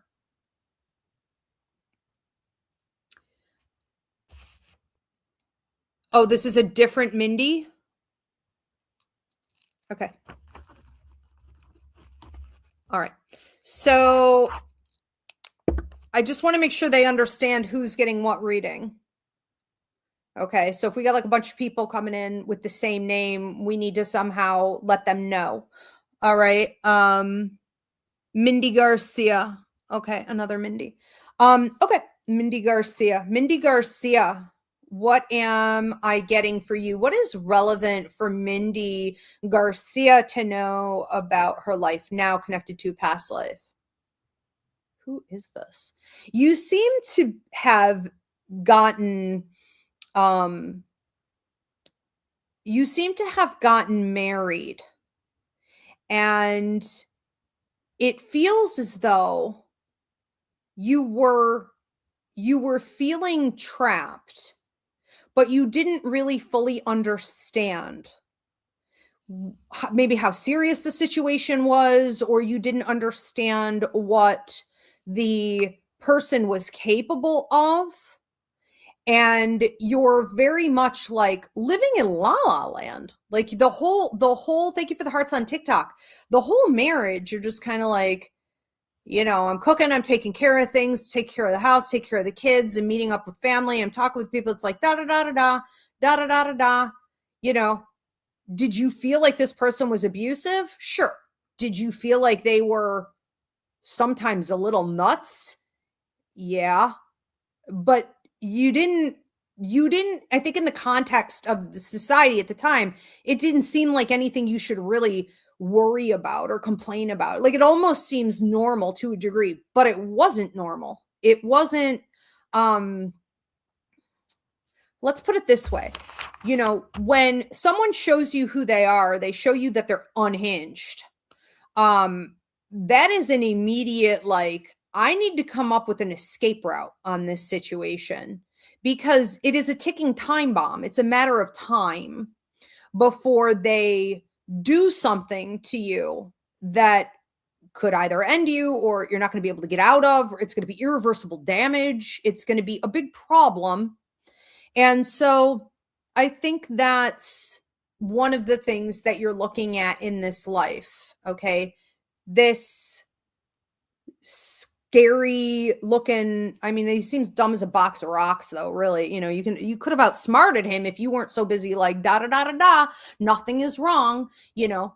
But it's like, you at this point in your life now, you need to look at people. I don't care if they're family, I don't care if they're friends that you've known since elementary school, I don't care if it's a spouse, I don't care if it's your own child, I don't care who it is. If you have people around you who are unhinged, you need to be faster at your cutoff game because you seem to feel obligated to stay in that situation. Because of like the contract there, or whether it be marital, you know, but in this life, it could be that you feel obligated to deal with people because there's some type of a contract there. So again, family, friends, you know, romantic partners, you have agreed to be there with them. You have invested in that relationship and you seem to have really high hopes that you'll get back out of a relationship that you've been investing in. You seem to have in this life really high hopes that someone who is acting poorly is being neglectful or they are being abusive in any way. You hope that they will get better because they're certainly capable of it. They have every tool available to them to do so. You know, they have everything available to become better people. But you don't always seem to understand fast enough that people are horrible because they want to be. That's a choice. They choose it over and over again over the course of their day a million times.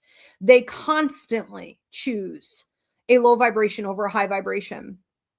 And so the only path for them is law of attraction, because that's all we can ever have, where they're going to attract more of that negativity. And it's like gum on the bottom of your shoe. Like you're getting all the negative consequences from that. Okay. I call it negative karmic kickback. So be careful the company you keep. Don't give free passes to people just because everyone else is tolerating it around you, or it doesn't seem that abnormal. Okay. Pay more mind to the way people show you, tell you who they really are, and make adjustments immediately.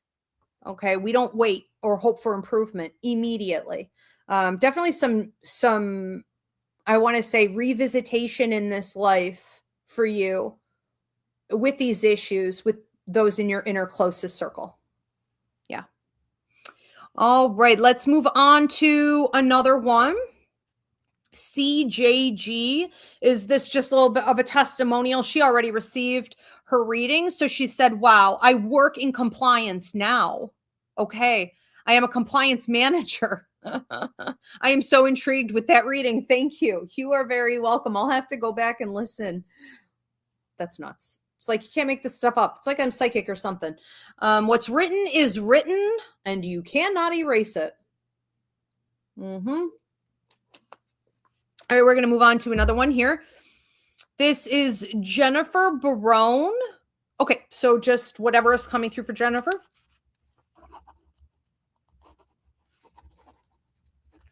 Jennifer Barone. What is important for Jennifer to hear at this time? I have you, this is a little disturbing, honestly. I have you running with dogs. I have you running with dogs. I'm trying to figure out if these are your dogs. I have you running with dogs, and there's a question of loyalty, with these dogs and with your running in itself, because it's like you left something behind. Um, this feels like a slave owner situation, and I'm sorry, and I really, how do I want to say that? Hmm. These particular ones can be hard to hear, but you need to know that wherever there is the most amount of challenges, there's also the potential for greatest prosperity. Okay, so keep that in mind. But you appear to be a slave running, and there are dogs that are actually supporting you in escaping. And I feel like there's some question about other dogs. Like you're worried, will these dogs fight with other dogs, or are there going to be other dogs that would attack me? Are there other dogs that are basically going to be set loose on me? And what will that look like if that happens? Now you're thinking all this while you're running. Okay. So there's not a whole lot of like, plus there's nothing you could do about it. I mean, honestly, I think you're mentally preparing, and you're trying to come up with plan A, B, C, D, E. Like, how is this going to go? How can I make it to where I'm trying to be? And that's really hard too, because I don't know where you think you're going exactly. You may not know, but you're trying to hit water. You're trying to hit some like brush of land, and then it's whatever's on the other side of that and over to the right. There seem to be people over there, like hiding, waiting. So clearly you have gotten out, and you are, you're like you're a muscular, black man, but you're not very big. You're not very wide. And it looks like you're probably like 5'9" ish. And you could be dealing in this life with some, I can't prescribe a diagnose, but some foot injuries. You have to be careful with your feet. Plantar fasciitis, is that what it's called? The bottom of your feet, especially the tendons.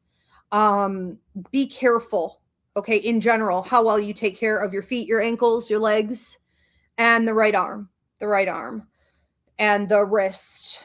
Okay, the wrist going up into the hand. So from the elbow to the wrist. Now, this could also feel like something like carpal tunnel, or you could have scars in these places, birthmarks in these places, previous injuries randomly in those places. That's something that tends to happen. Also, the left side, you seem to get hit with something at some point. Okay, but I would just be careful for this area. The left side and any organs, okay, in that area. But I think that ultimately you're looking at loyalty in a lot of different ways, not just through these dogs, but also with like the people who you are hoping, you believe they're over there waiting and would be able to help you. There's also a question of loyalty with your slave owner, because they certainly have a strong sense that you need to be loyal to them, that they, essentially own you, that you're breaking loyalty. So loyalty. Okay. A million different conversations about it. What does that mean in this life and for you right now? Well, you are in a period of time where you need to be examining what is giving back to you, where you belong, who you belong with, and where you need to run. Where you need to just cut your losses, take a chance, go off on your own, because you're never really alone, okay, in like new beginnings, and leaving old systems of any kind. You're never really alone. You've always got, well, like these dogs. Who would have expected these dogs to go with you?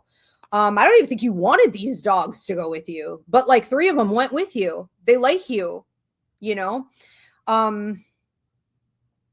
You always have spirit. You always have the universe. You always have aspects of yourself that come into a position of power and fluidity once you move, okay, out of a system that isn't working. So being willing to take those risks is sort of where you are now.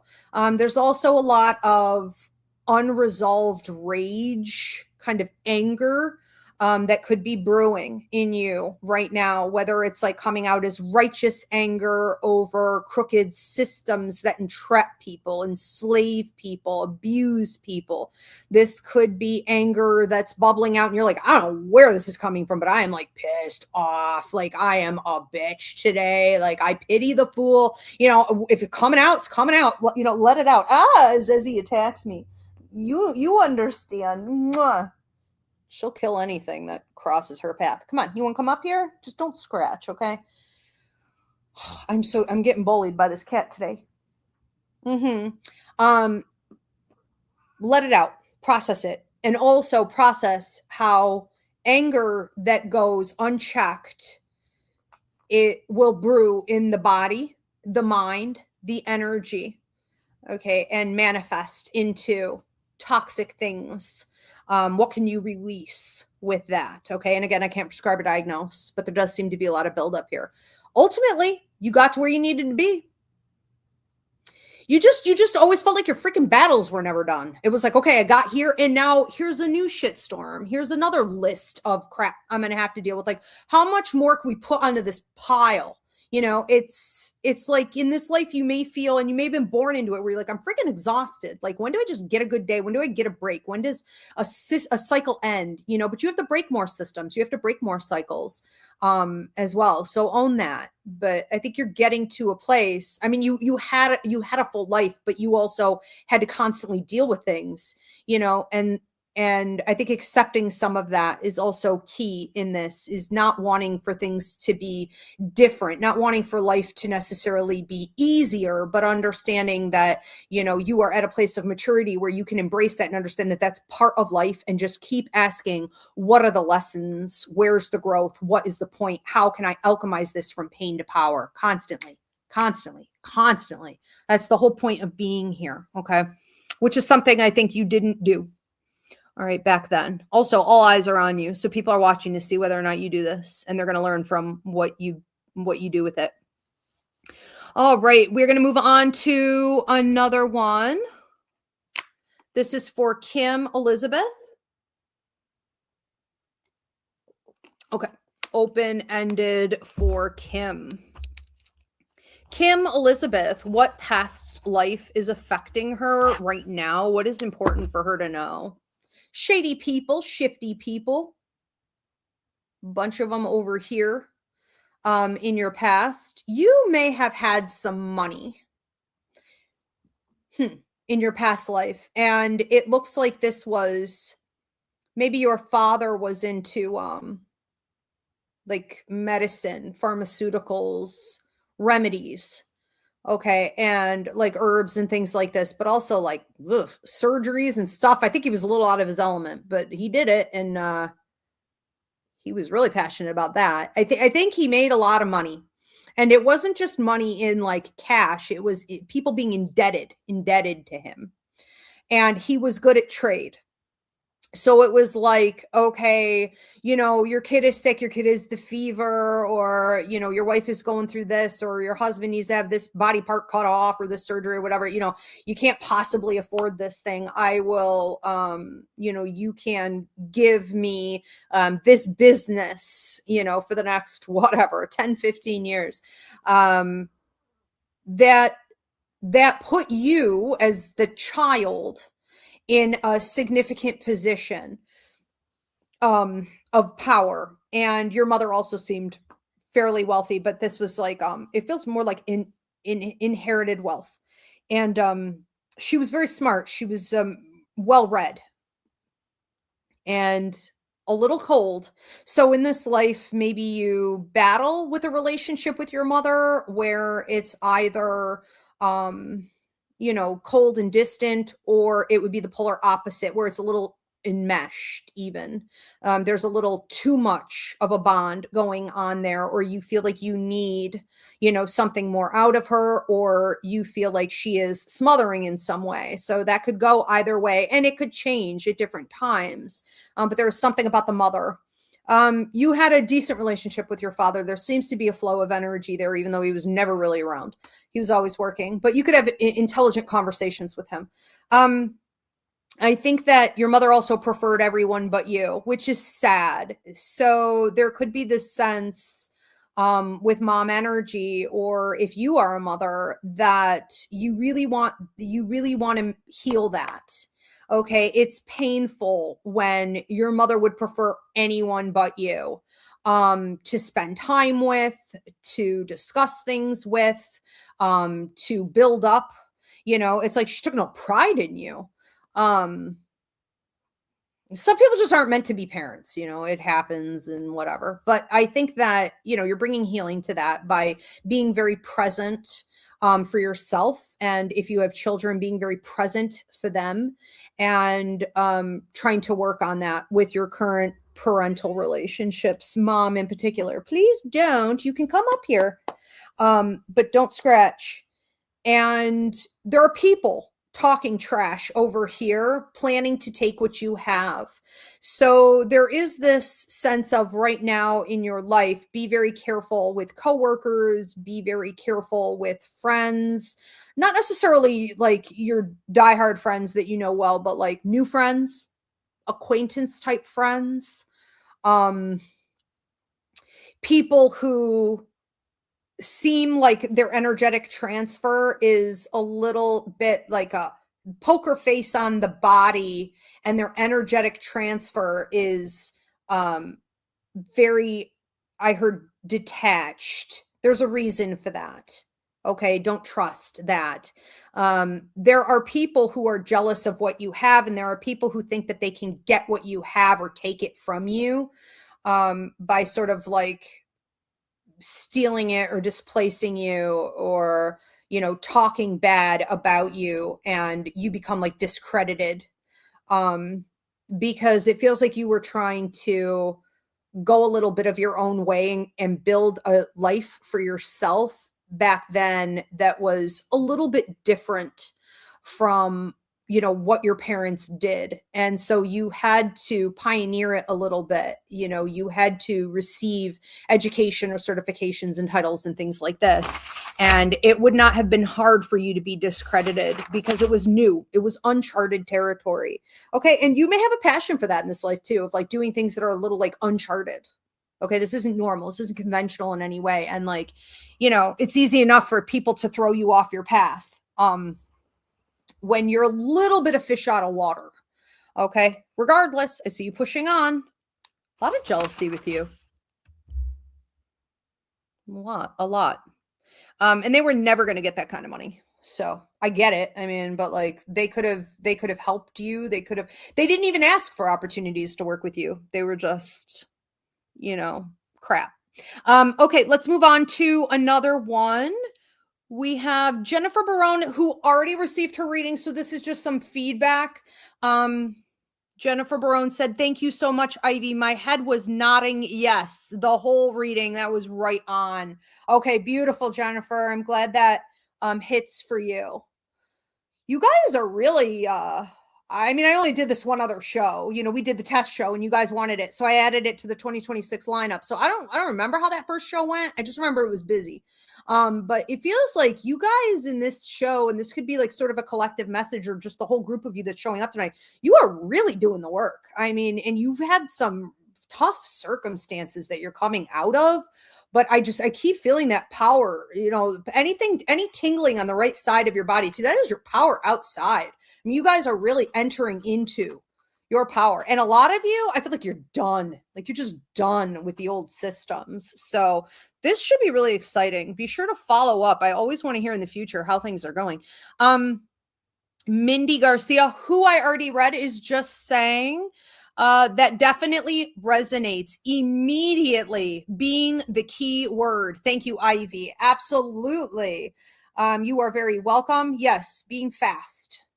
Being fast. All right, we are going to move on to another one from Alicia Fulvey. Alicia Fulvey asks, I am open to what I need to hear presently in regards to past life lessons. Okay, Alicia Fulvey, what past life lessons are coming up that are relevant? I see you as this guy who was a little bit of a hothead. And I'm trying to see where I am. It's got like a Viking feel. I feel like I'm talking Sweden. You know, you throw something at someone, like a pointy spike stick, and you killed him, you know, which was the point. You're not surprised by that. I mean, you knew what you were doing. You killed him, but then it was like an immediate, I shouldn't have killed him. Or I could have thrown that somewhere else in his body, or could have thrown it right next to him, or I could have beat him up. You know, and you could have. There are a bunch of other approaches, and we don't want to spend too much time on that because coulda, woulda, shoulda. It's over. But cool down, calm your jets sometimes, okay? If you find that sometimes you make rash decisions, or if in the past you have been working from a place of maybe anger, but also just emotion, I make my decisions from my emotional states, whatever they are, which are fickle and which typically steer us the wrong way. And they're based on the lowest of human energy, which is like fear, manipulation, control. Okay. You may have made some decisions in that life where you won, but what was the prize? A lot of guilt, a lot of regret, a sense of being mean. You know, you had a beautiful heart. I think that empathy is such an underrated form of intelligence. And we see that again today, which is no wonder you were born again today, where there's like a lack of empathy. Okay. And it off the charts amount of narcissism, sociopathy. So you in that life decided you were basically hanging up your sword, so to speak, after you did that. I also think that this person was caught or was kind of coming at you because they had to. I do wonder if there was poverty there, if they were desperate for something. Now, we're not going to give people free passes for trying to like rob us or steal all our shit, or, you know what I mean, put us in danger's way. You know, so be it. I mean, you had a right to protect and defend yourself. You did. But did it have to go that far? I feel at the same time, this battle, this dichotomy in your head, you know, you have to process that in this life, and you have to understand that you can't feel bad for defending yourself. I think, quite frankly, just putting in my 2 cents, if someone had done that to me, he would have been dead. If someone did that to me now, you're going to die. I'm not taking the time to find out how bad it's going to get or to give you a chance to do it again. You're going to go down, and it's one less. And I think there's a time and a place for that level of harsh attitude. And that was it in some ways. Okay. And that's it now. All right. But you have to make peace with that. You can want to be the peacemaker all day long, and that doesn't make it the higher vibrational thing to do. It doesn't make it the right thing to do.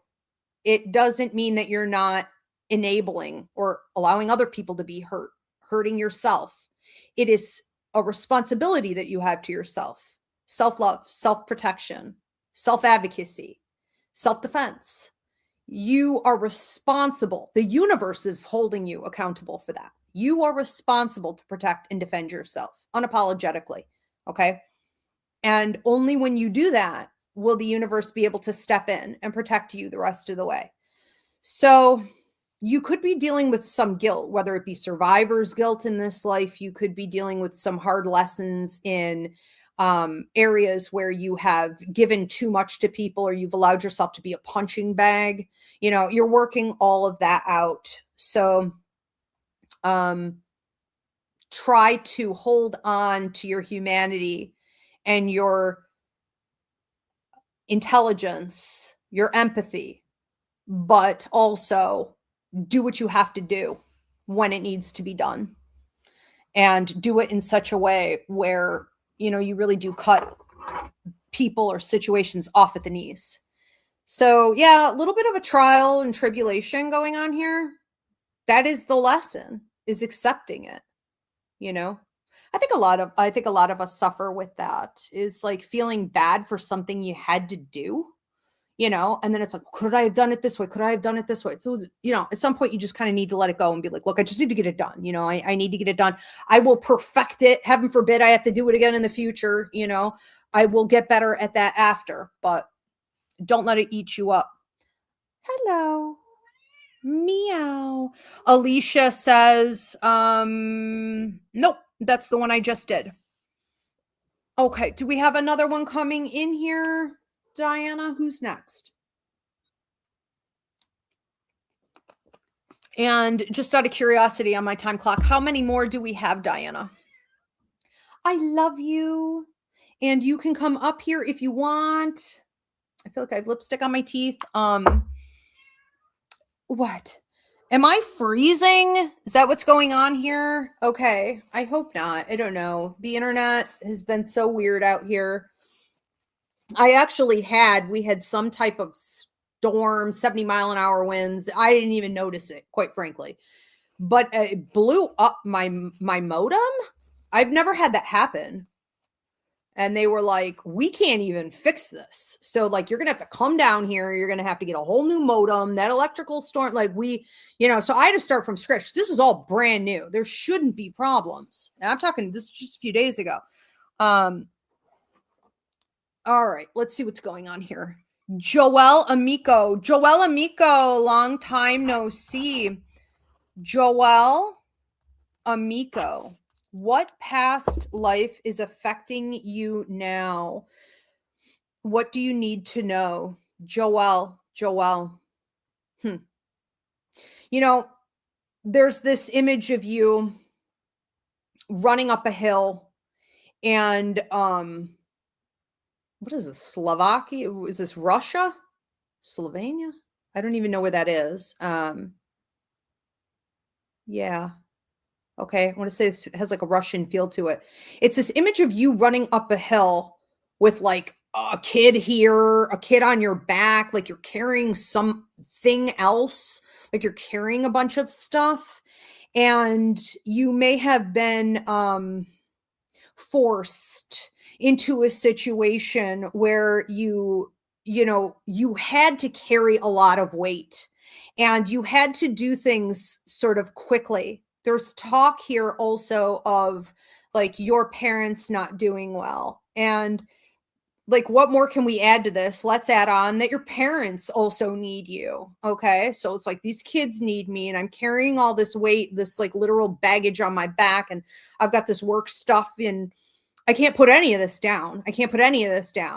Like no ball can be dropped here. And now my parents also need me. So you may have had to leave. You may have had to kind of rush through a bunch of things and, there were some very stressful situations and then you had to kind of leave and go off and help. Okay. Them as well, the parents as well. And so you would have been gone for a fairly long period of time. I mean, I'm feeling like at least weeks. And, you had a lot of concerns, the whole time you were there and you were dealing with stuff and family and whatnot, trying to be helpful. You really were worried, okay, that the family back home wasn't doing well, that they couldn't make it without you. And so you're in two places at all times, at least. This feels very much like an octopus. Maybe you were an octopus in another life, but it's like I got all these arms and they're all stretched. They're all being used for something. Now, what I love about this is that even when you were in this sense of like tension and, you were up against a time clock and you were sort of running to salvage everything, you were funny. You were making jokes. You had the kids laughing. You had, even if your parents were sick or you were dealing with siblings or whatever, there was a heaviness to that energy. Somebody's passing away. You had a way of cracking people up. I mean, you're always looking at the bright side. You're not even trying, but material is coming to you. Okay. And you are spot on with the timing on your humor. So there's a certain intellect going on there as well. And I think that what's happening in this life is that you're taking on too much. I think you are feeling as though you are running like a mouse on a wheel and trying to be upbeat about that. but also recognizing I have maybe overdone it or I can't go at this speed forever. So what needs to be let go of? Because in your mind, back in this past life, it's like, I cannot drop a single ball. I think I said that out loud. It's like, I can't put any of this down. Not this person, not this person, not these parents, not what I'm headed toward back home, not this bag, not this work. I can't put any of this down. It's like, it looks like you're carrying furniture too. Like some of this could be symbolic with the junk you're carrying, but it's heavy and it's not necessary and it's untrue. It's untrue that you couldn't have put any of that down. Did you want to? No, you didn't want to. That's the truth. You didn't want to put any of it down. So it's a little bit of a wake-up call where you are in this life. Do an assessment. I'll wrap it up with this. Do an assessment on everyone that you're entertaining, everything that you have to take care of, everybody within your, especially the family unit, okay, but your community in general, the work that you do and what you feel you have to carry, and doing it with a smile, doing it like an entertainer, right? You don't have to, and it's done. Okay. You did what you needed to do. You can rest. It's time for you to focus more on you. And this could also, because you didn't really take good care of your health back then, and I can't prescribe or diagnose, we could be looking at some stuff through the abdominal area on the left side and down through like the, lower back hip area going down toward the knee as well. I'm getting it more on the left side, but it doesn't have to be that way. Okay. Take it how it resonates, but we want to take care of that area as well. All right. So thank you. Joelle. Okay. We are going to, God, it's cold in here and I don't understand why. Kate Evans, Esmeralda Marie. She's attacking my feet now. This is like, she's a wild woman. Kate Evans asks if you are in the old funeral home from TikTok. I am in the old funeral home, and I just pinned a video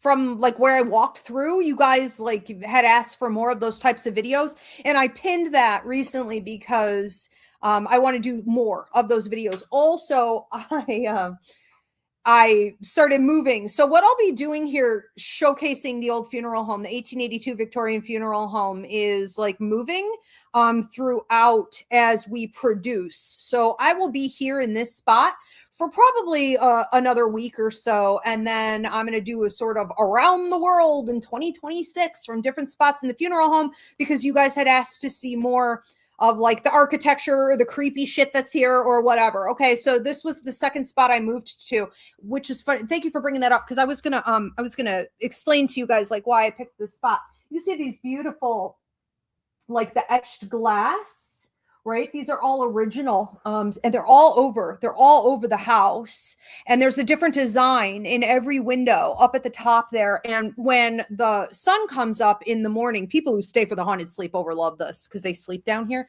But when the sun comes up in the morning, the whole house is filled with rainbows. And we've got them down here and even upstairs, and they're amazing. Yes. And the woodwork was all perfectly preserved in this place. So you'll see as I move through the other spots, because, this sat vacant for 16 years. Okay, so the people who tried to buy it up, all their sales fell through, except for mine. So the woodwork wasn't painted over, by some business who came in here or split it up into apartments, or it was supposed to be at one point like a boys and girls club or something. They would have ruined it. They would have wrecked everything.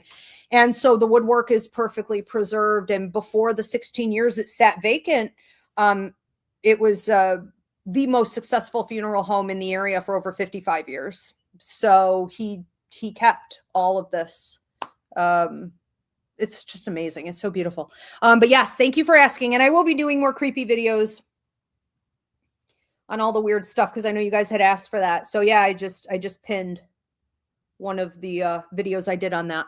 The body bag room and the anal plugs and the belly button plugs and the weird like head measurements. And if you guys aren't on my TikTok, go check it out. So my TikTok is at AskIvy, or it'll say Ivy Rivera Psychic Medium, and it's the real one. It has over 300,000 followers. So please follow me there. All right, we're going to move on to another one. Mahogany has a lot of mahogany. I haven't found out. I didn't even ask, honestly, what type of woodwork this is, but it does look like mahogany, doesn't it? Hmm. All right, what are we moving on to? Hi, Ivy. What past life experiences are benefiting me now? Thank you. This is a reading for Jess. That is a great question, Jess. Okay, so Jess, what past lives are benefiting you now? Money. You worked with money. You were, I see you a little bit like Scrooge, a little miserly. You were counting a lot of money. You would count it over again, you count it over again, over again, over again. But it's changing every time, which tells me you're not counting the same amount. Like, you're not nuts about it. You're measuring. And you're looking at fluctuations. Okay, so some of this money also doesn't seem to all be yours. You are counting for what feels like a father. So you're coming through as a male, dark hair. You may have had money from your father. Your father may have also been in a similar business. So you would have learned about it even as a kid. And then you took over. And so it's like, now I'm doing this for myself. You also seem to be in some type of like banking. So some of this isn't even anyone's money. It's like other people's money, 100% other people's money. You seem to be involved in investments also. So whether this is like trade, stocks, like you're putting money into, you're not necessarily encouraging people. You're almost saying like, well, I can't give any financial advice, but then you sort of are, and then you're putting their money there, which makes you more money. You almost seem like a broker. What are you doing? Okay, so anyways, you knew money, and you knew it because your father knew money, and your mother's side, your mother knew money.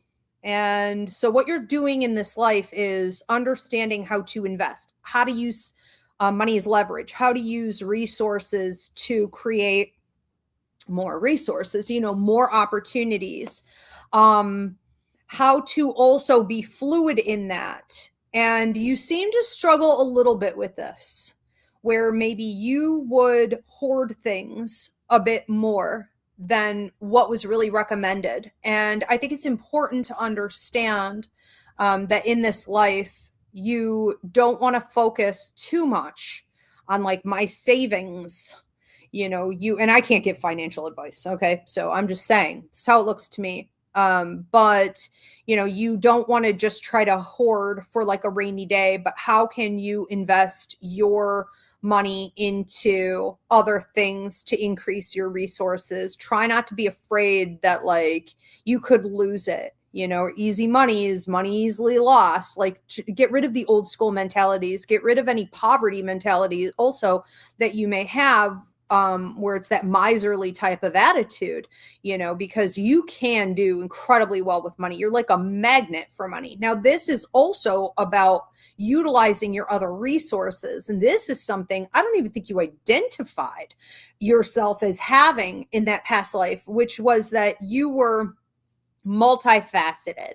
You could have done that banking, you could have done investments, you could have been like a broker for people, you could have done your own entrepreneurship or business ownership, and sometimes you did, but you could have also gone over here and been a talker. You could have been a public speaker. You could have gotten into politics, which you really debated on from time to time. You could have gone over here and done more teaching. It's like there were so many different things that you could have done. You could have gotten involved in other businesses that were very like I'm hearing showmanship. They were very like circusy. They were very full of entertainment, and it's like a freak show. It's like very curious, curiosities and oddities. It's like you could have invested in things like that for shits and giggles, just for fun with like business partners, and then opened it up to the public and had a grand old time, right? I live off this stuff. I love that lifestyle. And then on to something else, and on to something else, and on to something else. Like, why not? But like you didn't. You had all these ideas. You were the guy who talks about all his ideas. and really does none of them. Okay. In this life, you need to take those ideas and realize what a power that is, what a strength that is. That it's not just you being creative or seeing a way to, be a little ahead of the game, knowing what the collective is going to want, what they're going to be interested, right? Most people who have insight into what the collective needs or wants, they get that insight about 10 years ahead of time. So when they come out and they start doing it or working toward it, it's like crickets. No one knows what the heck they're doing. And it can even seem crazy. And then it catches up. Okay. And like lighting a match, it's on fire and everyone wants it. Okay. And you're there and you're set up. You're prepared. So I think that's a strength for you as well. And you just need to engage in it a bit more. Yeah. Advising financially too. I don't know if you're a psychic. I mean, I know you're psychic, but I don't know if you're doing it professionally. I mean, I don't see a lot of it. So I'm going to go with no on that, but I want to say that, you could give great financial advice based on your gut, based on your intuition. I wouldn't rule that out either. A lot of it is. As a psychic, if you've ever gone to the casino, you're not the only one there at the roulette table who's a psychic. All those old guys smoking cigars with their beards and their drinks, like they're all doing the same thing. Everyone knows. We're all working from the same place. All right, let's move on to another one. For Hazel, Miami Heat, a past life in love. Okay, Hazel. Love reading, a past life love reading for Hazel. What do we get? How is her love life affected currently by her past lives? Some betrayal for sure. Also a lover that you really wanted to have more time with and the time was cut short. So I would say those are the two big themes I have time to talk about today. And I think they're probably more than enough anyways. Okay. In this lifetime, that'll do. All right. So we have betrayal, and then we have, I love this person. This was a genuine connection, but I lost them early. Both of these are hard to deal with, but there are some significant benefits. Be mindful that in dealing with lovers, you may feel as though you don't trust. You just don't trust. Like they don't even have an opportunity to betray you because you're just clocking it. Like you aren't falling for that again. There is a sense here really of having your backup. And even if you have gone through love partnerships where you're going through the motions and you're, sort of getting more engaged with them in life, whether it's literal engagement, cohabitation, monogamy, merging of finances, whatever it is, you're always doing it from a place of reservation and detachment. You're sort of waiting for the other shoe to drop. And I think that what you may be doing in this life is letting go of a desire to not have that. I think you are realizing that it's something you should probably have. I think a therapist would probably say, Ivy's a horrible person and don't do that. Don't allow that to happen. However, I would argue that if you're honest about what people are, they are energy that is constantly changing and transforming. People are fickle and people are susceptible, even if they really, really do the hard work and stay within a high vibration. A lot of the time, as soon as there's change or something hits them, they are susceptible to going into a low vibration. So letting your guard down entirely is really shouldn't be a goal. Okay. Guilting yourself for not having fully achieved that is something you may want to let go of. Now, the loss of soulmate. It does feel like it's a soulmate. The loss of soulmate due to an early passing or an untimely death is something that you may carry in this life, where you fear that if you really meet someone you feel connected to and that you can trust, that you're going to lose them. So there could be an almost abandonment wound, like abandonment issues that come to the surface in love. And this could be playing out like sometimes you're almost too much. You know, when you meet someone you feel a strong connection with, you want to kind of lock it down. You know, I want to keep you. You are my pet. Okay, you are mine now. And then the polar opposite, which is like, I want to run from this. I want to get out of this early. I don't want to go through this again. So like, just let me out now. There's some dichotomy there for sure. And I think that what's going to be happening is that you're currently going through some experiences in love where you're trying to pay attention to whether or not also they understand you. Are they paying attention to you as you're going through different things? Are they even aware? You know, would you have to spell it out for them? Are they tapped in? Are they tuned in? Is there synergy there? Is there telepathy? Is there clairempathy? Or is it nothing more than maybe a little bit of chemistry? So that's where you are in this life, is also figuring out how to make sure that if you're going to do this work, it's really worth it, that the connection, the bond is the real deal. Okay. There's certainly a lot going on there in this life, but half the time you really seem like, I'm out. Like, I don't want to, you know, I don't want to. Yeah.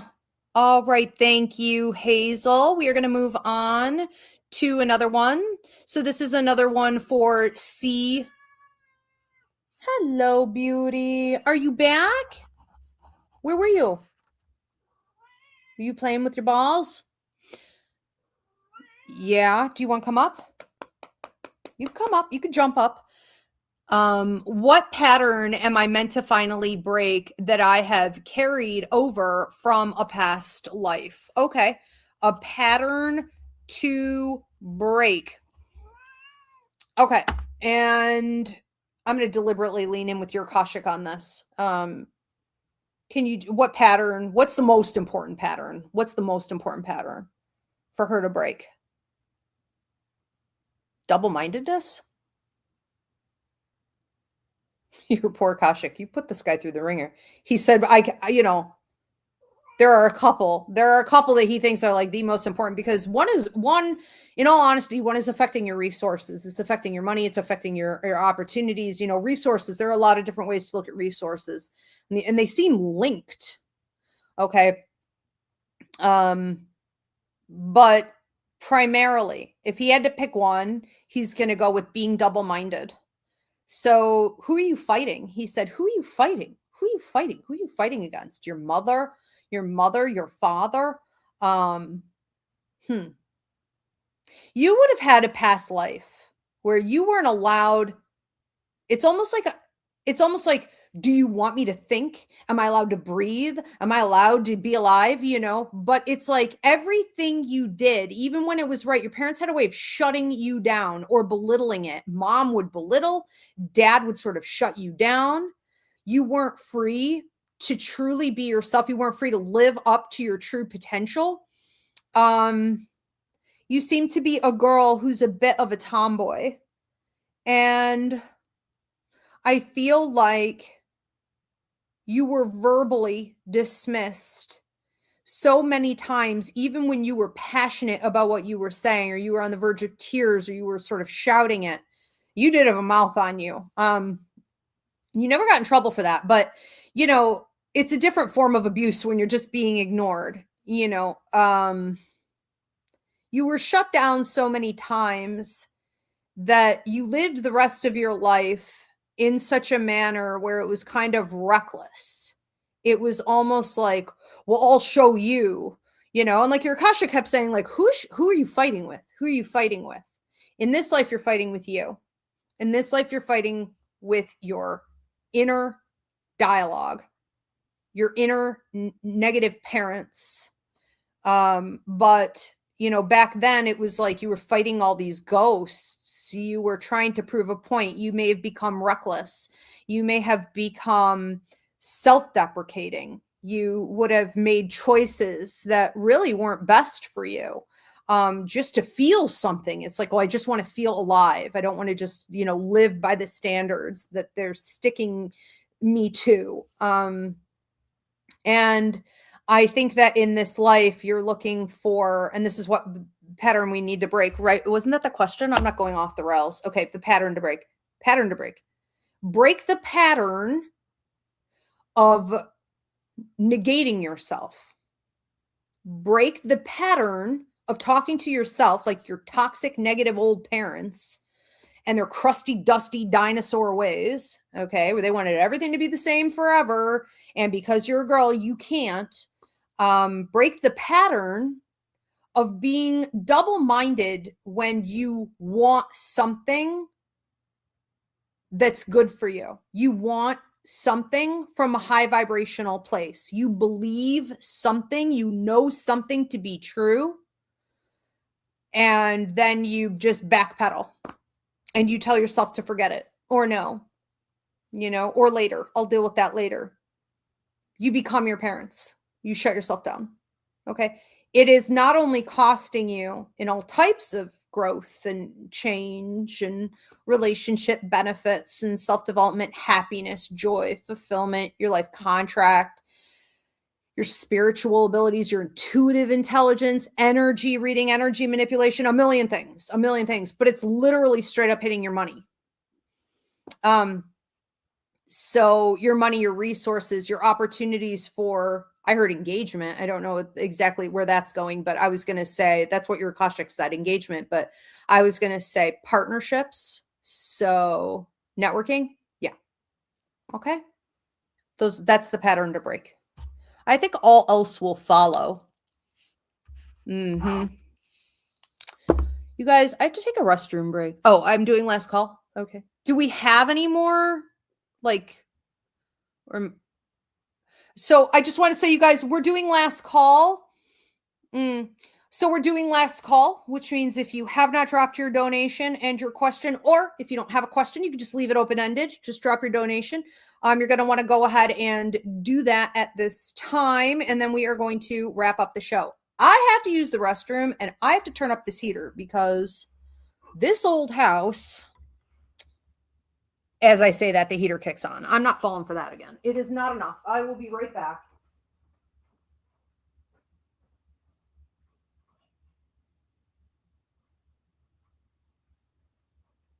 What's going on, Mama? You bored?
Hello, what are you doing here? Fancy meeting you here. I love you. Come on. Come on over. You can come sit, Mama. Oh, yeah. All right. Thank you for being patient. Let's move on to Icy Z Trina. Let's just call you Trina, Icy, okay? Trina. Hello, do we have past lives with our pets? Were they human ever? My cat Binks just passed on Monday, and I always would tell her it was always you, meaning to be in my life. I am very heartbroken. I am so sorry to hear that. We do have a pet show also coming up, pet readings show. I'm not sure if it's next Wednesday. I haven't even run the ad for it, okay? But where I communicate with your lost pets. That's another show that we added to the 2026 lineup. And you can always get a pet reading with me up on my website also anytime. But can you pop that back up, please, Diana, because I didn't write those questions down. But yeah, to answer your questions here, do we have past lives with our pets? Okay. Past lives with pets. Were they ever human? Okay. And you said it was always you. Yeah. Okay. Thank you. You could take that down. So absolutely.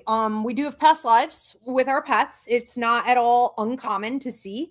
I would say it's more common, than not, to see you guys pair back up again. Sometimes even multiple times, being that animals don't live very long, unfortunately. It can happen several times over the course of a lifetime. And you would often see that they were protectors, or they were gathering things for you, or they were leading you. If it's like maybe protecting your house, or, things like this, in a past life. And, these days they don't really have to do that type of work, but they are here helping you to heal and to cleanse out toxic energy, to stay stable. We know that our animals actually can pull into themselves whatever stress or disease or pain we're feeling, and then they excrete it. So absolutely, you've been together before. The other question about were they ever human? I myself have done it. And that was the first time I really believed it, is when I had a past life flashback to when I was like a wolf, and I was like rubbing my face in the dirt, and it was this whole weird experience. Anyways, I had a past life flashback once, and that's what turned me into a believer. Because up until then, I really thought, who would choose that, but we do. So yes, it is possible. I don't think that the majority of the time, though, that's happening. I think that people choose to sometimes be animals to evolve certain senses and to have certain experiences that are just only available, okay, to animals, to learn certain types of wisdom and, through nature and things like that. But being of service is a big part of it. So yes, it is possible. It's really fascinating. Okay, let's move on to another one. I need a whole new paper? I don't think so. Okay, so this is Abby. Abby says, I had a past life meditation where I saw leather strap sandals and a rough linen long hem skirt. Do you see this too? I'm wondering about it. Okay. So, and I'm sure you guys probably hear that and you're like, oh, well, she was Jesus, Jesus is here. But the thing is, it is not uncommon today during the revolution, which began in January of 2025. I'm not going to go off on some boring spiel on the astrology, but a lot of us, and for those of you who follow me, you hear me say this all the time, a lot of us are back from the times of Christ.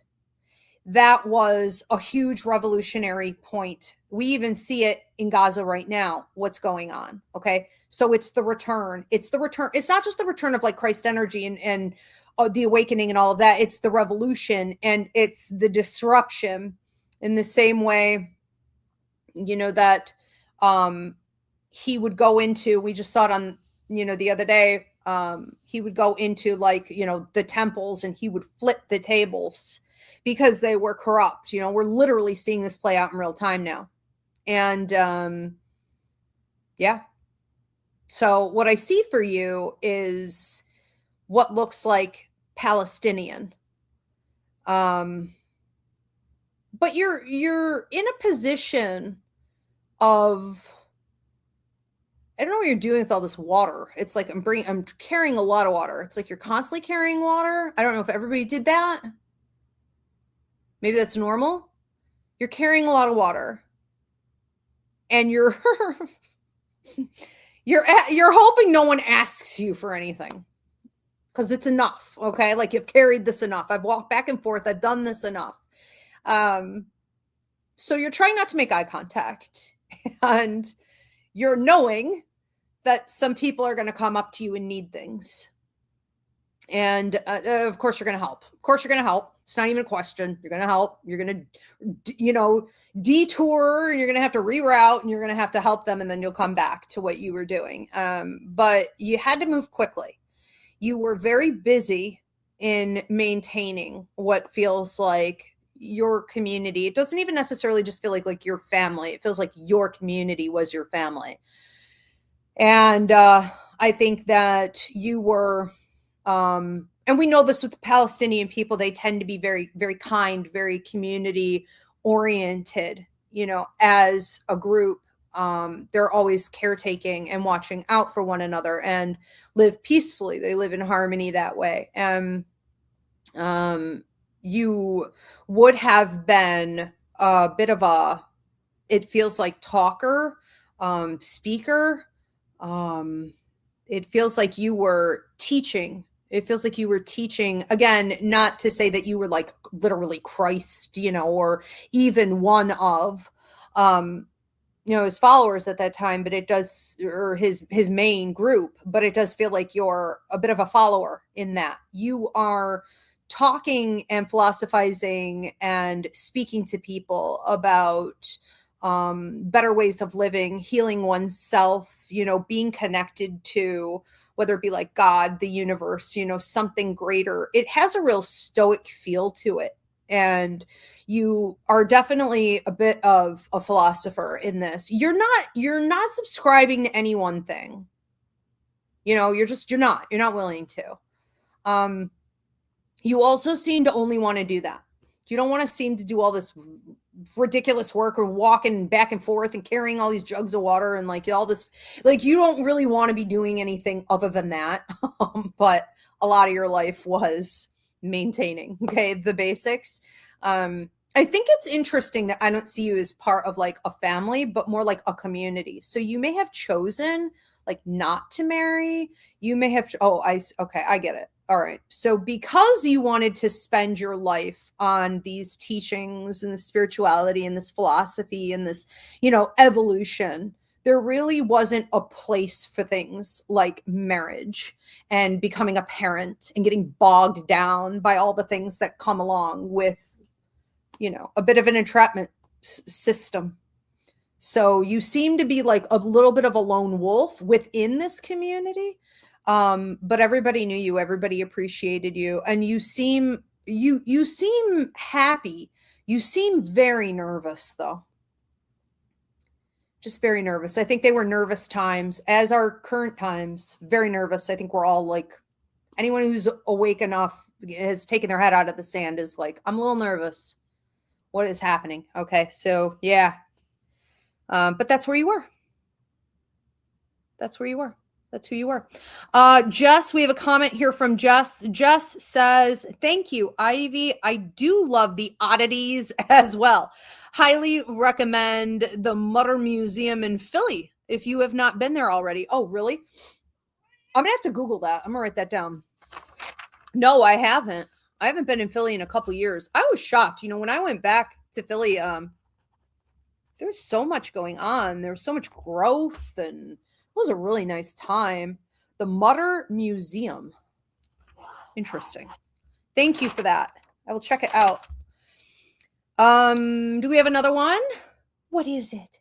Poor mama. Poor mama.